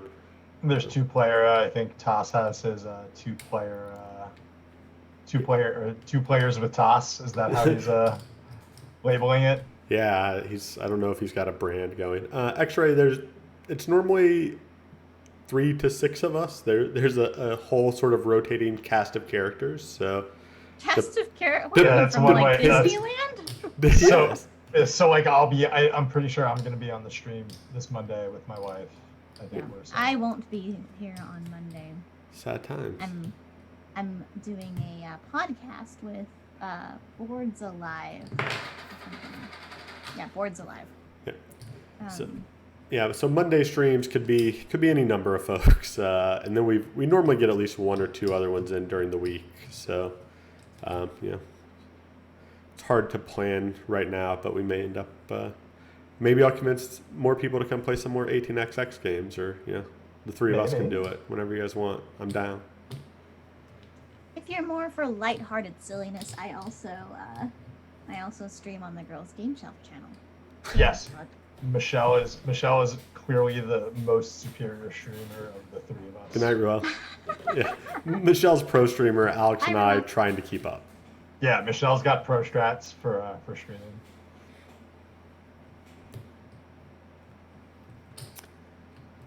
Everything's falling down. Good night, Ruel. Oh, it's my turn. It is. The SRR needs to earn its $210, give or take. Huh. Yeah, I know Dylan is sort of unavailable, but he had some interest in playing some 18XX as well. So I would definitely do it again. So interestingly enough, right? So now when we're talking about what happens, like the payouts, I see the payouts now. Like the bank is down to $1,400. Oh, is it really? Yeah. Oh wow. So, and we still have 3 more companies to run. So this one's going to pay out $210 at least. CNA will pay out not very much, and CNO will pay out $70, so not very much. So, yeah, it's not going to break this round, so we would have 1 more set of ORs normally, and I absolutely think we should play it out tomorrow, or as we have some time. We can play it async, and because right now, if you look at the spreadsheet, I mean, our value is very close. You took the lead over me, so in theory, like now I should really be pushing trains to try to get your trains to rust to really hose you, right? Right. But I don't know if I have the ability to do that with what I have available to me, because there are no companies that have not started, so the cash just may not be there. Oh, I see there's the OR history. That's really cool. Like on the spreadsheet. Oh, yeah, you can see how much everything ran for. And so when people say they play by spreadsheet, it almost looks like what that spreadsheet looks like. You play and you fill in that data and say, okay, I ran for this and that, and it'll, there are formulas in Excel or Google Sheets, whatever you're using to calculate a bunch of stuff, which does. So we're somewhat. just gonna finish this operating round and then call it. Yeah, I think so. Yeah. We'll be. Okay. I want to see if there's anything I can. Later phase. No. I don't know that I have any good plans anyway, but. Skipping token. Same run. So Michelle, I'm going to ask you. I have a streaming question for you while you're Oh. here. How is it that you don't have the screen glare in your glasses? Because if you look at me on stream, you've got nice non-glary glasses, and it looks like I'm Oh. like. These are non-reflective glasses. It's like, buy better glasses, noob. No, dude. This is like I have the anti-reflective coating, but I think it's the anti-reflective coating like for me, like to prevent me from getting extra reflection. Oh, yeah, I don't know. Either that, or they sold me anti-reflective coating and they didn't put it on my glasses. One or the other. Maybe you should take a screenshot right now and be like, "Does this look anti-reflective to you?" But like for example, if I were to put up my ring light, you could definitely see the ring light. But it might also be maybe the monitor. I mean, my monitor is set to at sunset dim a bit. No, mine is bright as hell because I'm blind. Oh. I got mine cranked all the way up. Yeah, I am blind as all get out. So. Oh well, so several factors then. like I'm the guy that puts on I put on my glasses. What's it called? Anytime I'm doing anything. Yeah, between the glasses possibly not being truly anti-reflective and your monitor being just as bright as the sun. Yeah, well, that could be. Yeah, so I said I didn't know how I could, force trains, and X-Ray sort of suggested, right? So if I moved trains from one of my companies to the other, so it was forced to buy a train, then I could use my own personal money to make up the difference, which could then rust some of your trains. But that is just a hard process to do. But it's possible, right? I don't know. But it rusts the threes. I only need to buy one train now, so we'll see. We may try that tomorrow. Okay. All right. So this gets us to stock round 6. If we looked at the info or the spreadsheet as it sits, there's $1,000 left. So normally we would do, another sell, buy, stock round. Another set of ORs would definitely break the bank, and then we compare value. So we'll finish tomorrow maybe, or throughout the week as people can take some turns. We'll leave this out here, see how it goes. But right now, Alex, slim lead, but hanging on to some crappy companies. So what essentially does that mean though? In the end, even though I have crappy companies, doesn't at mean the end, it's great right now, right? Like those companies held on.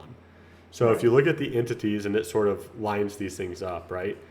Michelle's companies are the best. Her 2 companies have 5 trains.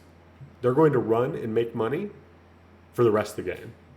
Right. You have 2 of your 3 companies that only have 3 trains. So if any company's had $630 to buy a diesel, then those companies lose their trains, which means you're going to have to pay out of pocket for big trains for them, which is going to be troublesome. Now, if the game ends before that happens, that's great for you. If we would have made another $1,000, you're lucky, right, that those companies held on. Right. But I also only have companies with 4 trains. So if someone then says, well, Andrew screwed me, I'm going to find a way to buy a diesel. Now my companies are also trash. And then Michelle's going to end up with the happy companies that are running well. So it like definitely that is tension. move a lot. You have to read what's going on. There's strategy, but there's sort of tactics based on what other people are doing as well. Cool. All right, we will end it there tonight. Let me see if there's anyone raiding or on. It's late. Let me see. I'm not sure if I follow anyone that streams at 12:30 in the morning. I do. It's So, okay, wait, it's either Gary Whitta is streaming some kind of talk show. I don't know. Felicia Day is playing Minecraft. We have someone playing Fall Guys. Who's playing Fall Guys? Let's raid Fall Guys because it's favorite game North America. How do you want me to? It's this guy. Just put it in chat. I can copy it out of chat. Okay. Or Thanks, X-Ray. X-Ray with the deep strategy there. Yeah. I don't know if he's partnered, so I don't know if he allows for raids. Let me know if not, and then I can put him in. All right. Well, we shall give it a try. So, if you haven't played Fall Guys, it's way better than all board games ever. It's crazy. Is it really though? It's so much fun though, but maybe not that good. Yeah, you have to like a certain type of thing. X-Ray, thanks for hanging out, man. I appreciate your deep 18XX knowledge and all the other folks that hung out today. Taz will be on tomorrow. He's playing some 2-player stuff. I don't know what game he's playing. A bunch of us will be back. Seven Ronin. 7 Ronin. Yeah, 7 Ronin. More of us will be back on Monday. Some folks will be here, so join us then, and we'll get more groups together. Hopefully, stream some more 18XX, other heavy Euros. That's my thing. We'll see if we can find a time. So cool. All right, thanks, Bravo. I'll get on the 18XX Slack too. There's one that's sort of linked in the 18XX games thing. So if you're interested, definitely join that Slack. I'm sure there are lots of folks in there willing to find and play games. And it's my turn in these other 2, so I will go take those after we get this raid going. So, did it work? Yes, it looks like it's working. All right, thank you, everyone. Have a great night. Have a great night, everybody. Thanks so much.